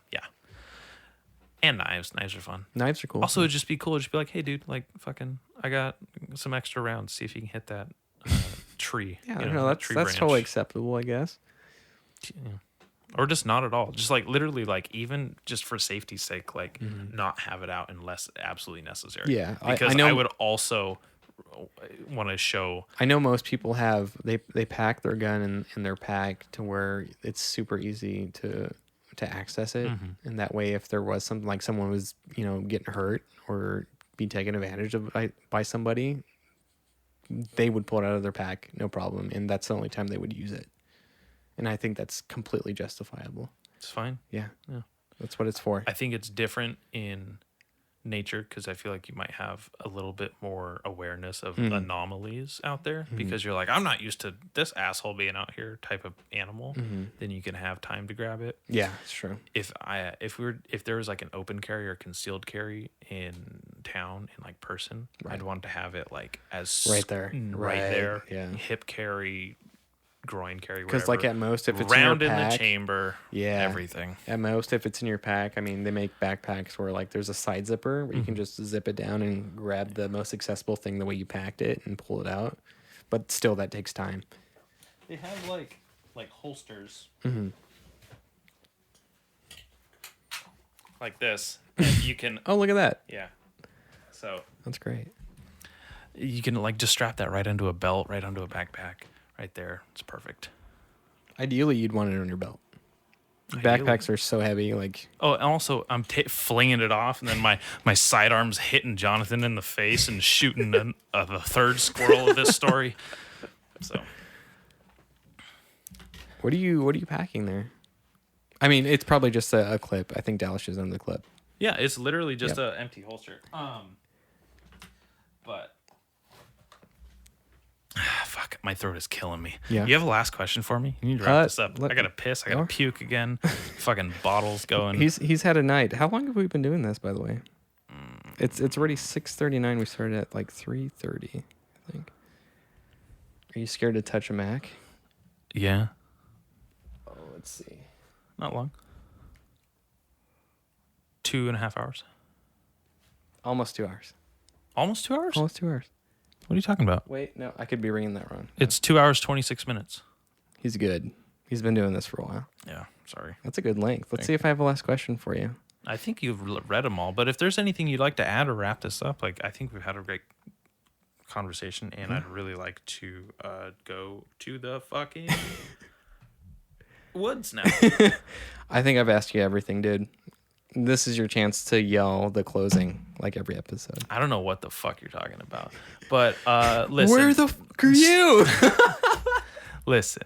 What, do you have a problem with that? No, I love it. You love it? When did you start that? I know it's somewhat new. I was very angry one day, really. and I just sprouted it. I love it, just, dude. I just shouted it, It is at such, the end of an episode. It is one such a time. trademark thing to end your episodes now. You got to do it every time. Well, see, I was just very upset, and I said it, and I was like, I don't even fucking care. Sent to J-Lo. No, Deal it's- with it. it's great. I And love then it. Kylie listened to it, and she was like, I love that. You have to say that at the end of every episode. It's so and trademark. I was like, okay, cool, no problem. And now I've said it for the past 4 or 5 episodes in a row. You got to keep doing And it. yeah, I totally will. But I just want to add that, I mean, not add, but finally say, like, thank you so much. You've provided so much tools and so much assistance for me realizing this creative endeavor and self-expression. And I really think that you just providing the service that you had has helped continue the dialogue people have in this time that a lot of people need to be talking to each other and bonding with each other over human experiences and shared experiences, and not so much, social media bullshit and Right. dumb fucking political missteps and ridiculous shit that in the grand scheme of things Yeah. doesn't matter. So thank you from the bottom of my heart for helping this become a reality. Thanks, man. I appreciate that. And I'm here for the long run. Do the honors. Scream that outro, dude. I don't know if this is the Bad Etiquette podcast. Where the fuck are you?